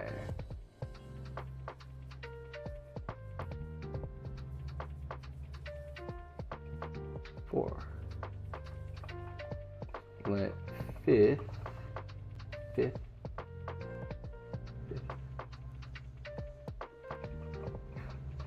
let fifth character equal playground end. The playground end.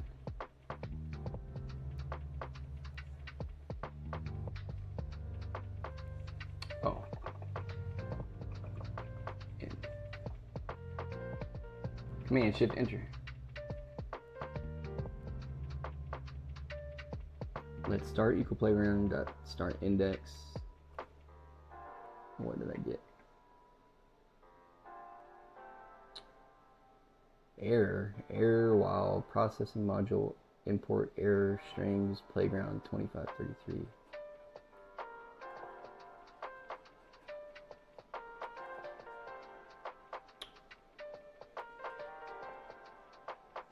What? Where?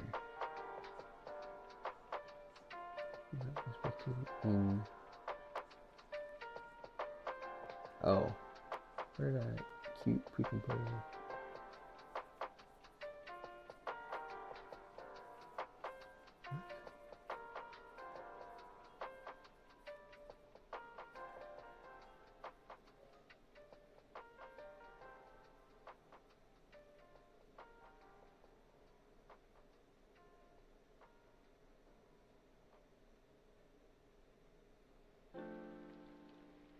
Equal, what's the problem? I have it right here. What are you talking about? It's there, bro. It's there.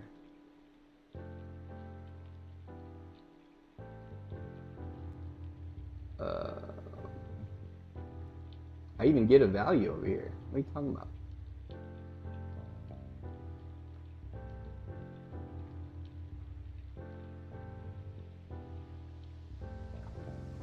Command Shift Enter. Let's try it again.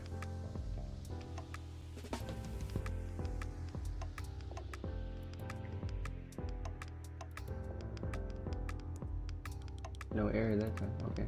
Maybe that I guess I don't know what I did. Okay. Like this. To use the start index property. Oh wait. So we did.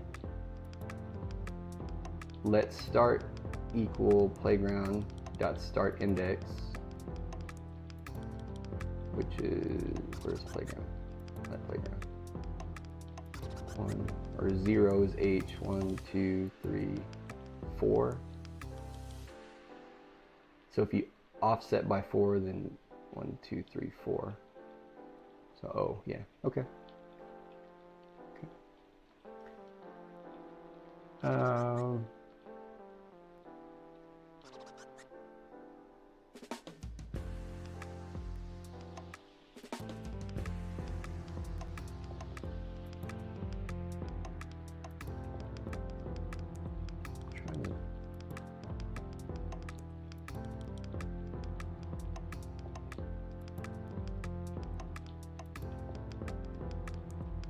Oh, I see. Okay, okay. I just had to see what he was doing.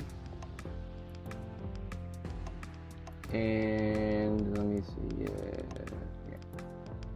What's that? Assign a constant. You use the start index property on the string to get the first index of the string. This property yields an instance of type string.index. Next, you use the index offset by method to advance from the starting point to your desired position. You tell the method to begin at the first index and then add 4 to advance to the 5th character. The result of calling index underbar colon offset by colon is a string.index that you assign to the constant end.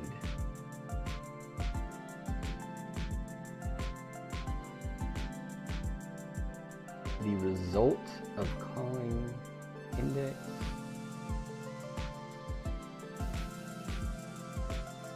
Oh, wildcard. Oh, so that's just, in this case, it's start because we defined it. Okay, offset by. And you assign, that you assign the constant name. Finally, you use in to subscript your playground string, which results in the character O being assigned to the fifth character. Character ranges like indices depend upon the string.index type. Suppose you wanted to grab the first 5 characters of playground. The first 5?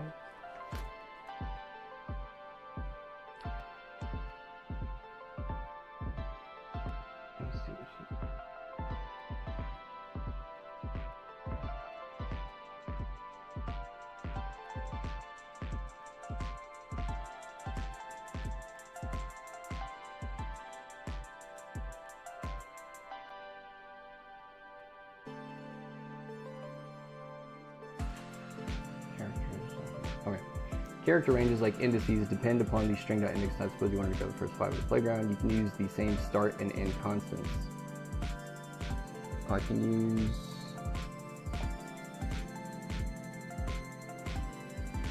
oh, that is cool. You can use that range operator with your variables.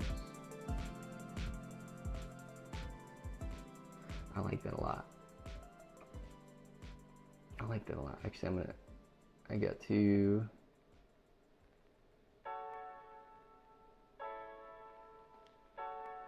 remember that one. Okay, start end, let first 5 equal playground.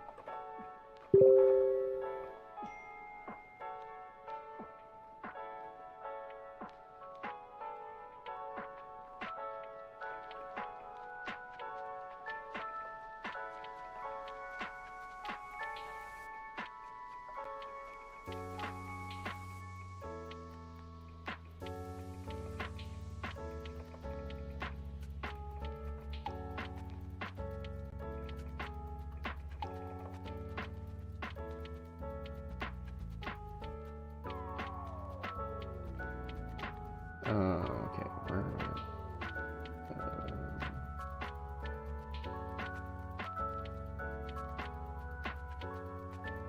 First one. Oh, you're right. So Command Shift Enter. Okay, so we should get, yeah. That is cool. I really like this. That's how you work with strings, baby. That's nice. That's nice. Now you have an easier way to, because at least in the past life, in working with mostly like ETL related stuff, it was almost always,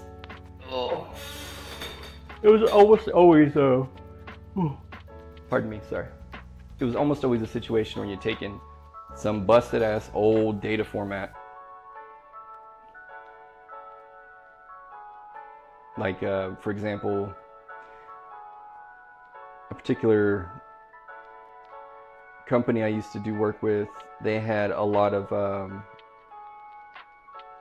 they were using Access, which don't ask, but they were using Access in production to power their ERP system, which is wild. It was homegrown, but yeah.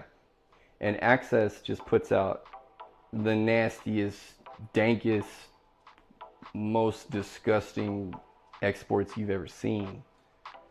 And I mean, just a fucking nightmare. Like the schema, just strings everywhere. Just, bro, like. Anyway, so you have to account for all these very grotesque looking kind of formats. And like I said, I was working in Go. Go doesn't necessarily make string interpolation and parsing. It's not the best option, which I kind of knew that going into it. It still got done, you know, but you're writing a lot more code, so it's a lot more error prone, and it's very you just don't have a lot of niceties when you're working with Go, because it's very simple. and you're just really, you know, you're handling the primitives more than anything in Go. You're not really, there's not a ton of language features in the way of quality of life type stuff. So, you know, there's some pain there, but it's all good. But yeah, this is really nice to have these features. I'm trying to figure out if this, oh, thank God.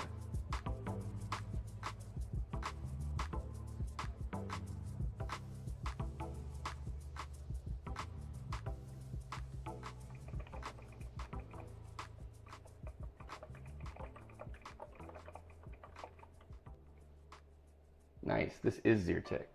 Holla! I'm on it.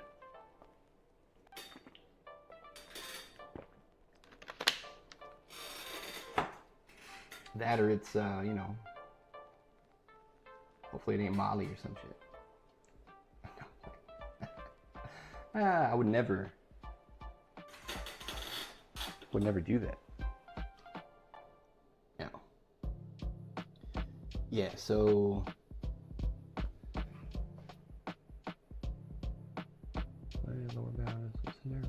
and we had to do all this because of this restriction of working with strings. Otherwise, we could have just used the index, right? Straight out. Straight up and down, brother.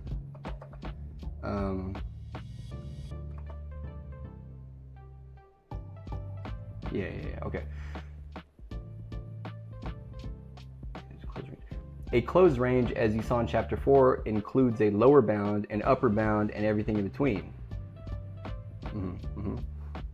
String.index indicates the type of elements along the range. The type that strings use for their indices. In chapter 4, the ranges used were of type range integer and closed range integer. Your range's lower bound is start, which is a string.index, whose value you could think of as being 0. Always 0. Start with 0. The upper bound is end, which is also a string.index whose value you can think of as 4 relative to this particular situation, since we want the first 5 characters. The actual values are more complicated, as the sidebar results hint at. Speaking to these here, let's look at the eyeball. So this is what it actually is. God damn. Ooh. Okay, cool. So that's what it actually is. So thanks, Swift. Thanks, nerd that wrote it for me. And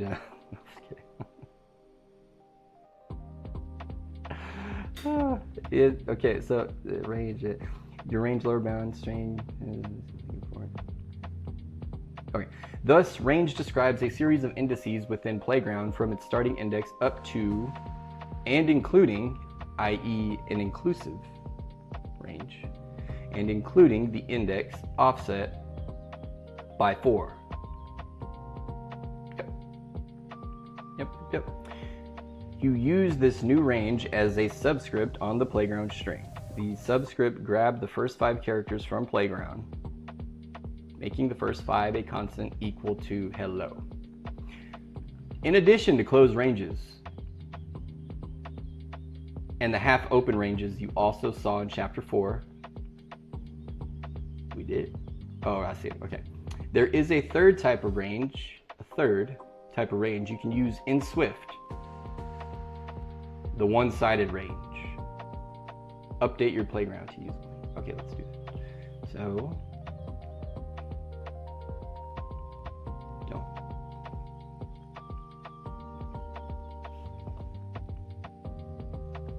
Wait, what did I make? God damn it. This is option, this is tab. Command. Why is this? Sorry, I'm trying to sort my. Let me just change that. That's gonna confuse the hell out of me. Okay, that goes here. Tab goes to get button. And now everything makes sense again. Okay, good. All right, so you want me to add let range equal, so we're doing a one-sided, a dot dot dot end, instead of on line 35, start dot dot end. Okay, one-sided range. Okay, and oh, sorry, it wanted me to replace this one. Start I dot dot dot dot dot. Okay, and then let first 5 equal playground. Command Shift Enter. What do we get?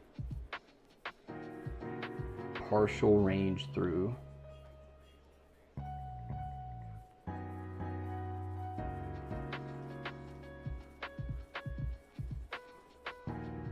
Don't worry, because it doesn't mean nothing to you. It doesn't mean nothing to me. I mean, I don't know what that means, but this makes sense to me, the concept. I don't know what.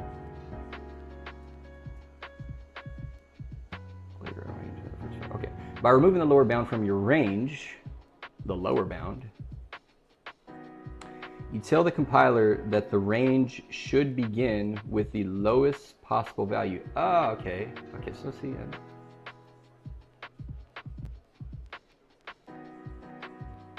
So what I love about this, and it just, not that anybody's criticizing, even if you are, I'm not looking at chat. Haha, that's how that works. But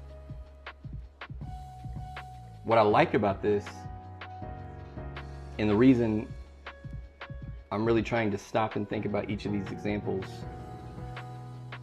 all of these are, I mean, I'm trying to relate them to the real world use case, just for things that I've encountered in working with data. I mean, it's all data at the end of the day, right? So just scenarios where you're like, if I could only just chop it up this way or chop it up that way, you know.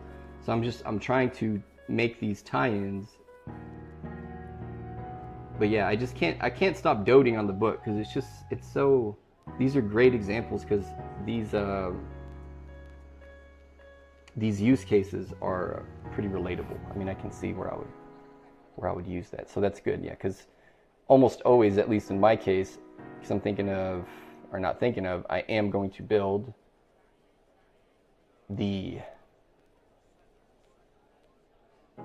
what will eventually be the de facto application for MRP and inventory management. And as such, I would use this all the time, because you're using arrays all over the place, indexes all over the place, snapshots all over the place, references to all over the place. So yeah, this is cool. Okay, so in this case, the beginning of a string.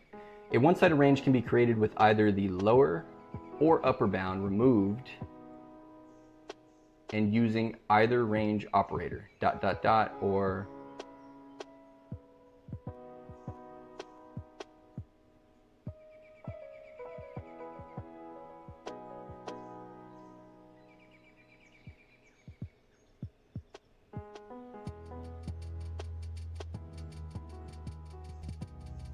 other range operator.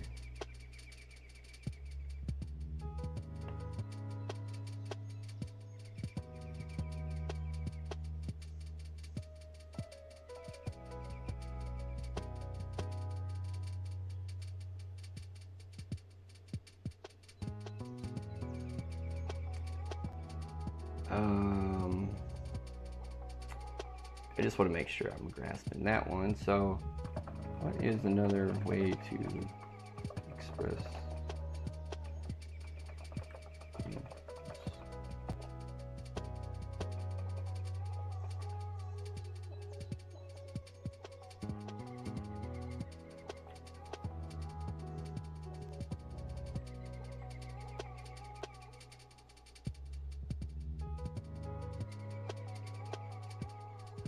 Oh. Okay. Well, okay, in Swift, the range operator is used to create a range that includes the lower bound and excludes the upper bound. This is commonly referred to as a half-open range operator. If you're looking for an alternative way to express this kind of range in Swift, you can use a range type explicitly. For example, you have the following range. Let numbers equal 1 through Okay, that's what was throwing me. I didn't. Okay, so they're just giving me pseudocode, but that, if it's written that way, that makes a lot more sense. Yeah, so 1 through 4 basically is what we're saying here. Okay. Interesting. So you don't even can omit that keyword entirely.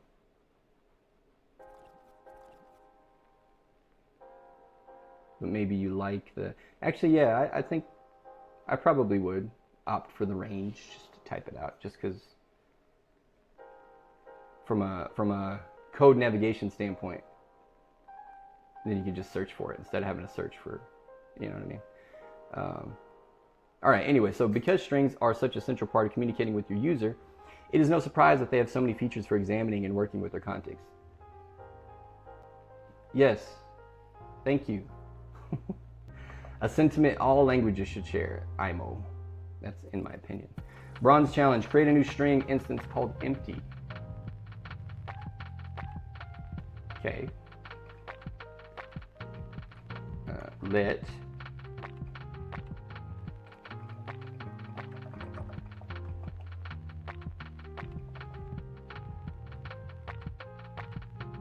and give it an empty string, a string with no characters.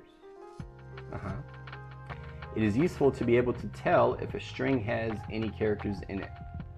For example, you may be designing a form for data input and want to prevent the user from submitting a blank entry.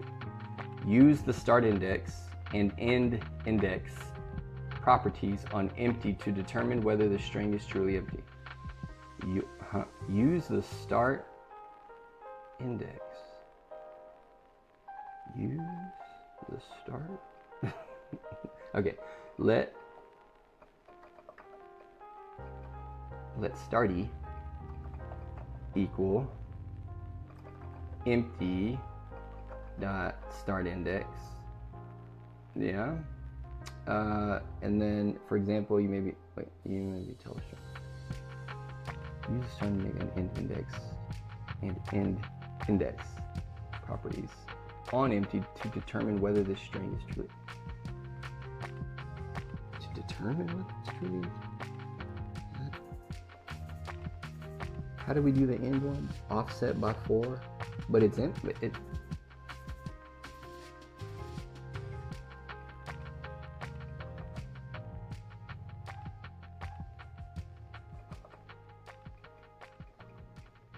What am I doing? Don't let me name stuff. Empty dot index. I'm defining the end.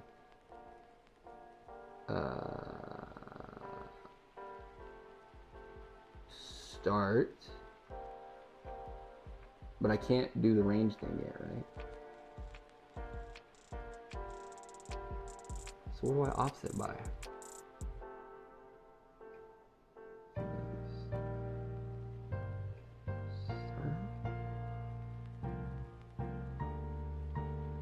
Oh, start E.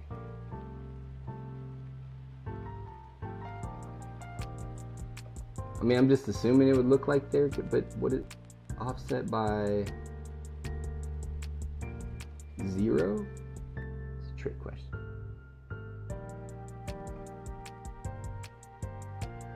Yeah, I don't know. I don't know. I don't know. Did they give me the answer?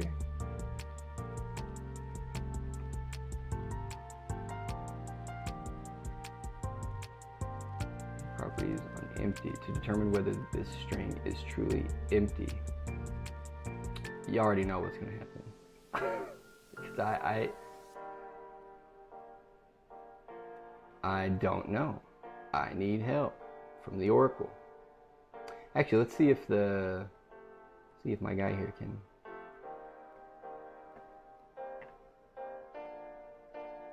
fix this for me.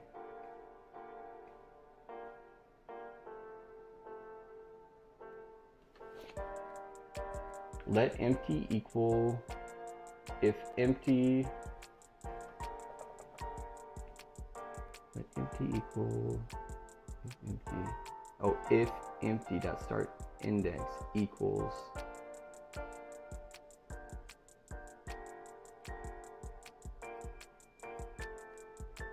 Okay, so that is the deterministic behavior sought after here. So let's take a look.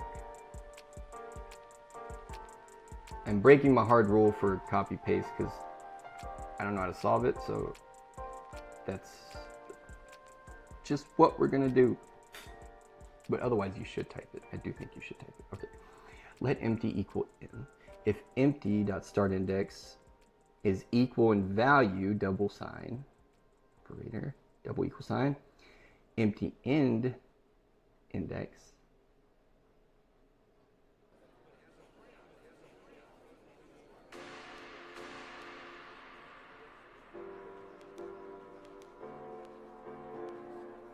Oh, okay, I see. So that, okay, I was trying to think of why that is deterministic. Like, why does that actually mean it's empty?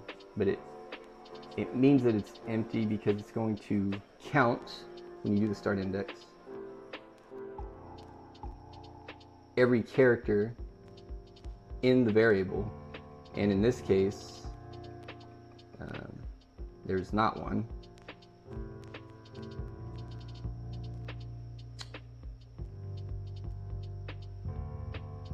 And if we do, well, I mean, both would be 0, right? So if, okay, so if we let empty, or no, sorry. Can I just print it? Empty dot start index.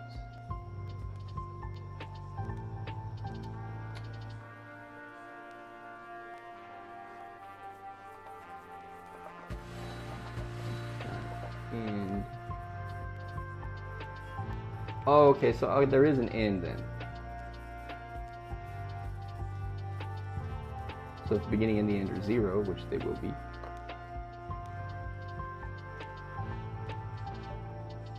But these are different. Start 15, raw bits 15.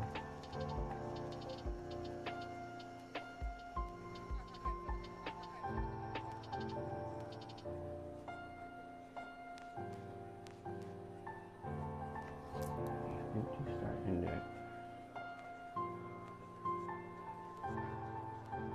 Well, okay. I mean, I get it. Oh, because we can't use integers with strings anyway, so we're not going to see the 0, but the logic holds, I believe. So that makes sense. Okay, I just need to see that. So, okay, so I can. It's hard to, you know, like you can understand the concept, but when it's thrown at you, hopefully that just comes with time, because yeah. But also I do want to move things along here. For, oh. I thought this thing would, oh, that's the mic battery, not the receiver. Okay, that's fine. All right, so let's move on then. So there's another challenge still. Replace the hello string with an instance created.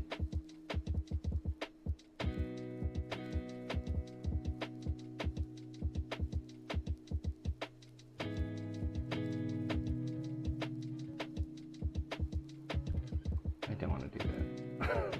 Sorry. Yeah. We won't skip much here, but I don't. They're talking about going up and replacing hello with their representations in Unicode instead. I don't want to do that. Okay, for the more curious, in this chapter you created a closed range and used it to subscript the string playground. Yeah. Doing so meant that you grabbed the word hello from the string within the playground constant and assigned it to the first 5. String within the playground constant. Okay. But here's the question. What is the type of first 5?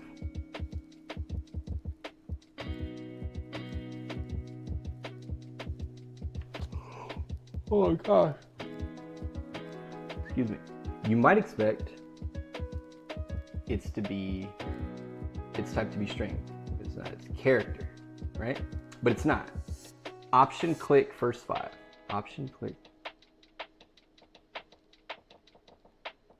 Oh, what? That's cool. I didn't know you could do that.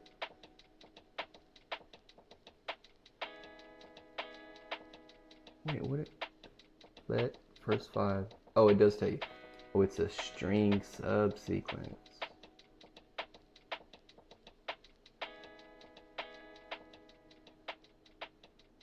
Oh, that's what this is. Via inference. Playground. Range.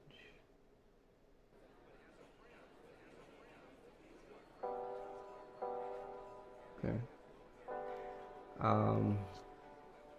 Yeah. Option click. This opens up a pop-up where you can see the variable's full declaration, including its type. String subsequence. First 5 is a string subsequence. What is that? Click subsequence in the pop-up to open a page about the type in Apple's developer documentation. Oh, what? How? What? Option click. Declared in. Click on what? What is click sub? Get the hell out of here.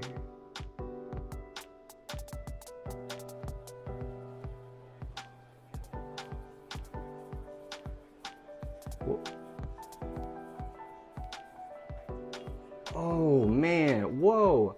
What is it? Where is this at? Is this Xcode?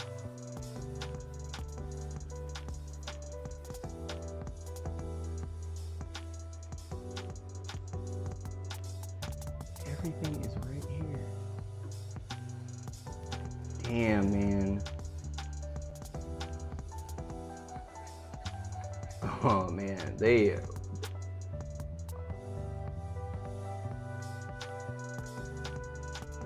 sheesh, that's cool. Talk about convenient. I guess I shouldn't be surprised since it's Apple, but damn, okay. Neat. Alright, so actually I gotta remember that because that is one that I will use all the time. Option click.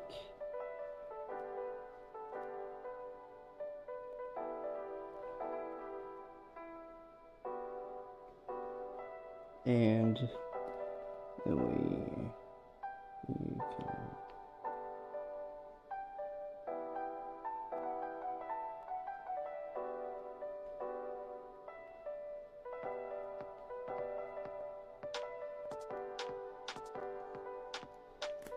okay. First 5, I read that. The documentation says that subsequence is a type alias. Alright, I got so excited I didn't even look at the... Well, they're going to tell us. Type alias for something called substring. You can ignore what a type alias is for now. That will be covered in chapter 20. Click on substring. We're not even at the boss fight yet. Click on substring to see the documentation for this type. Take some time to read through the documentation. You will find that the first 5 is what is called a slice of the original string. Yep. Contained by the playground constant. A slice represents some subcomponent of the original sequence. Okay, so I would like to...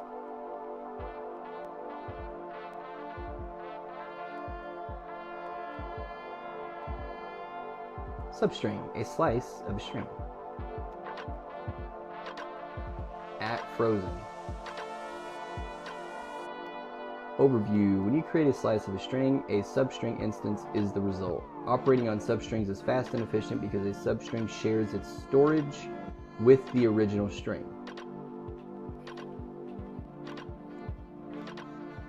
The substring type presents the same interface as string, so you can avoid or defer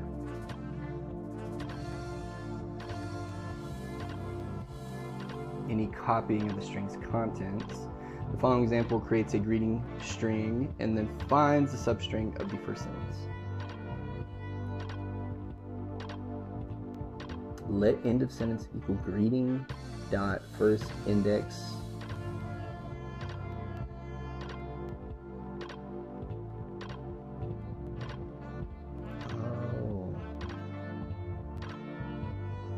first sentence,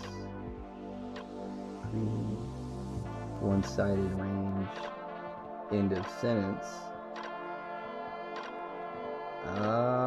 So you oh man, that's really nice.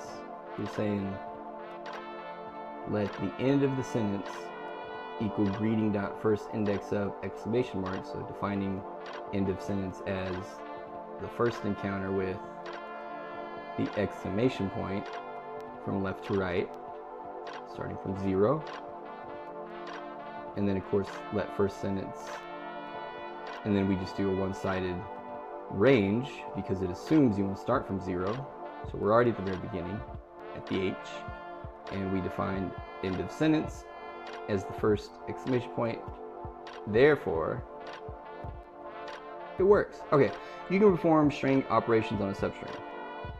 You can perform many string operations on a substring. Here we find the length of the first sentence and create an uppercase version. Convert a substring to a string of examples.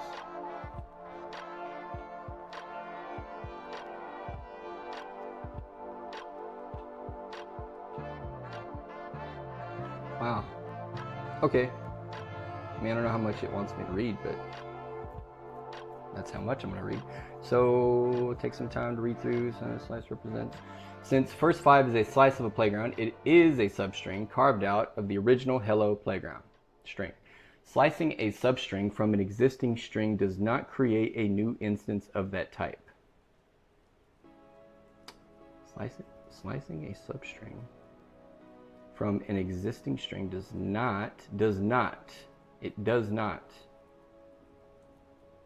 create a new instance of that type. Okay. This is efficient because it means that first 5 does not need its own storage. It shares its storage. And substring presents the same API string, so you do not need to worry about the loss of functionality. Imagine that you need to subscript the playground string for the word play. You would write code like this.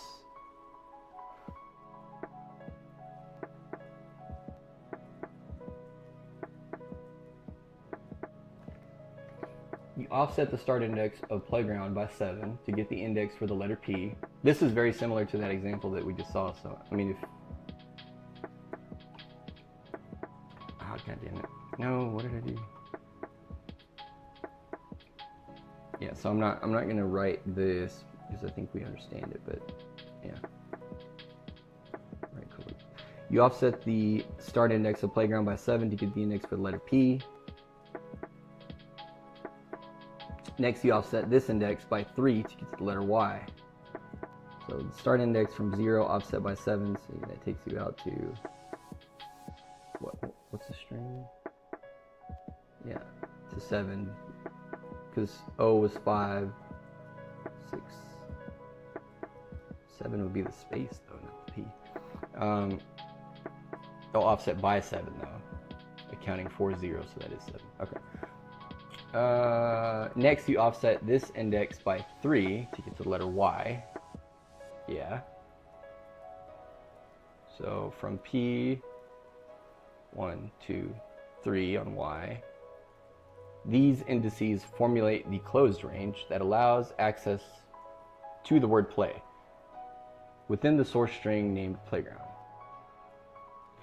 With the range in hand, you subscript the playground to slice the word play from the original string.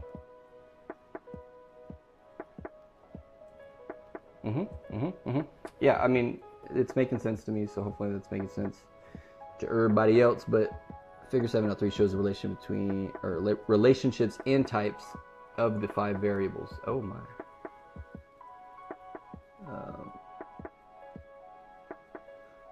If you don't fucking grab that screen, god damn it. Okay, give me...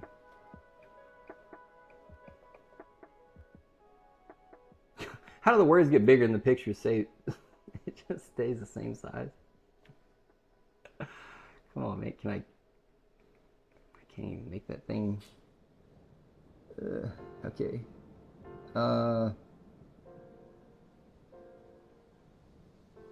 And I never said to make it 2-column. Who said? Well, these apps, they just do whatever they want now. They do whatever they want. No, god damn it.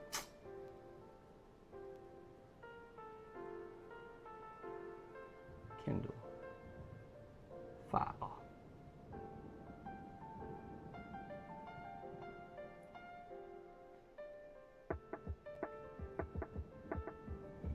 Layout. Ah, that's better.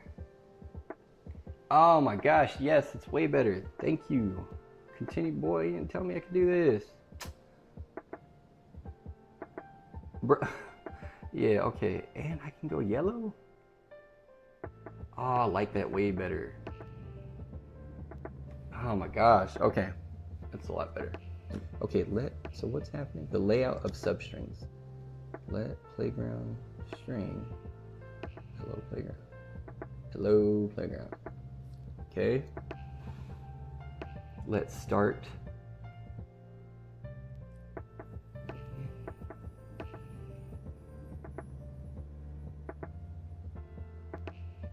Set by 7. 1, 2, 3, 4, 5, 6, 7. Yep.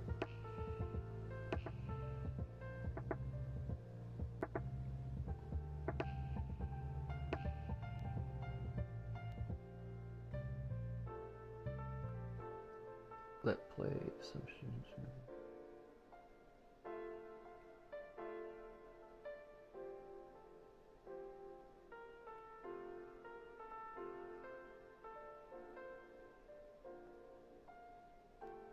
End play string index of start play, which was at 7, offset by 3. 1, 2, 3.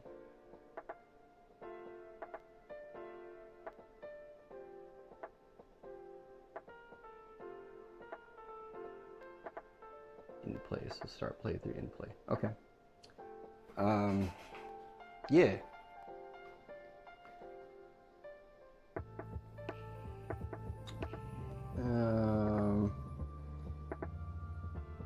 You learned in chapter 4 that sometimes the white space in your code, like spaces and line breaks, matters. Such as oh, right. Yep. So, I do remember that.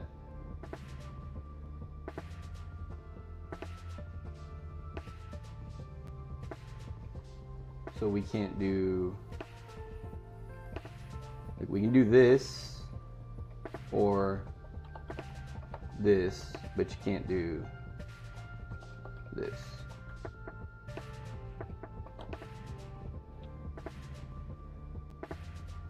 Get an error. But otherwise, both are valid. That's all they're talking about. Okay, so declaring a string. Okay, so a second scenario where it matters. Declaring a string is another situation where white space, in this case, line breaks, matters. As you learned above, you can use the escape sequence to cause a string to insert a new line when printing to the console. But if you try to split a string across multiple lines in your code, you get a compiler error. For example, this code yields multiple errors. Let tail equal string, comma, return, it was the worst of times, print tail. Yeah, okay. The compiler sees an unterminated string on the first line, generating one error. And it does not realize that the second line is part of a string, so it tries to compile that line like any other code, generating more errors. If you want to split a string across multiple lines in your code, use 3 quotation marks at the start and end of the string.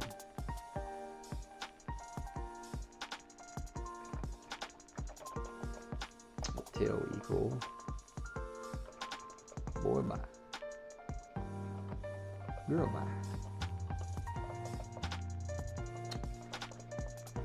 print tail.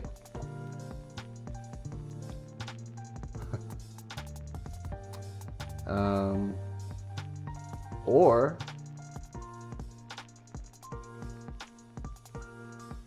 a literal, right?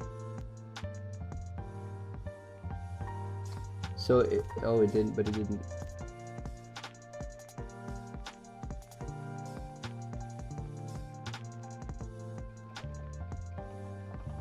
Wait, but do I do need these or I don't? I think I still need them. Yeah, I need them.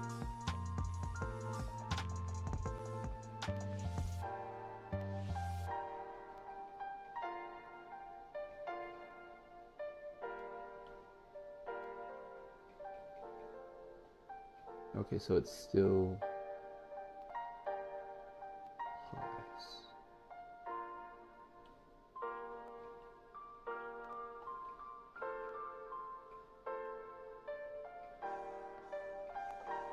what is happening? Oh, my bad. Capital A, insert in the end of the line. 3. Let me just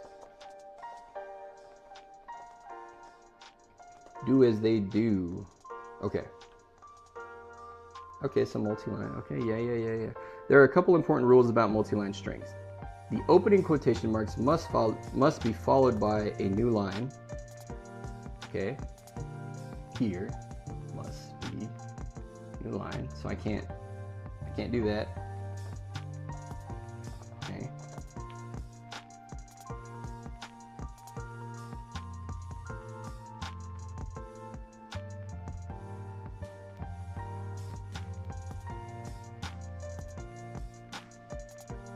Wait a minute.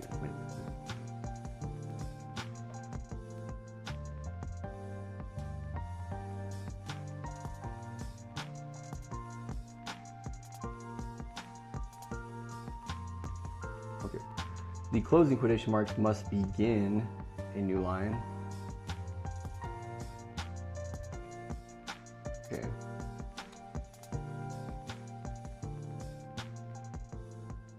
What? Oh, that is, okay, I see. That is part of, okay. All right, so I can't do this. Error, yep. Okay. And when you have, no, where was I? Let's begin a new line. The indentation level of the closing quotation marks establishes the leading margin of the text.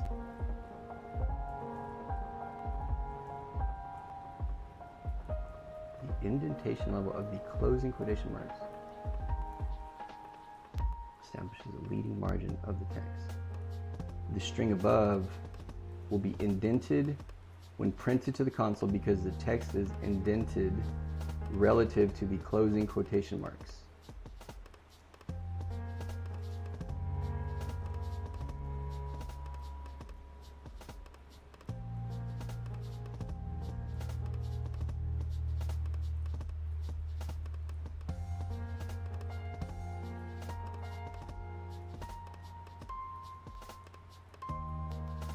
Okay, so which is it? The text relative to or just the quotes? You can't do it either way, so they have to line up. Okay.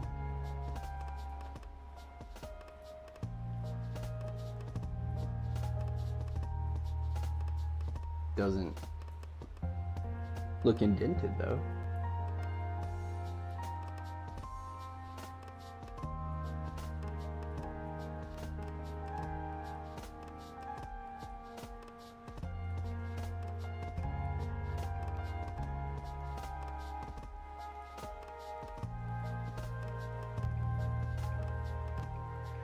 Wait, so this doesn't matter? Oh, relative to, oh, okay. So if I put this here, then it will also appear not to be indented. Okay. Oh, okay, so you could, all right, yeah. So you could do some goofy stuff with that, but that's cool. Good to know. Do some like, yeah, okay. I like it. Now I can throw my mark down up in Markdown inside Swift. How cool is that? When you have a lot of text that you want to store in a string, using this multi-line string syntax can save you some headaches and lots of horizontal scrolling. Yeah, brother. All right, how long have we been at it today? This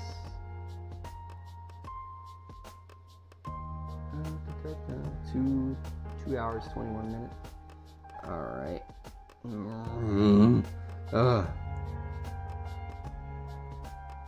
We are approaching a quarter. Well, no, we're not. Not really. Probably a whole nother session before we get a fourth of the way through this book. Boy. But I'm learning stuff. I hope you guys are learning stuff. I think I'm gonna wrap it right there since we're starting a whole new section. Yeah, so episode 5 of the Swift Learnalong is in the books. Drop a sub, drop a like.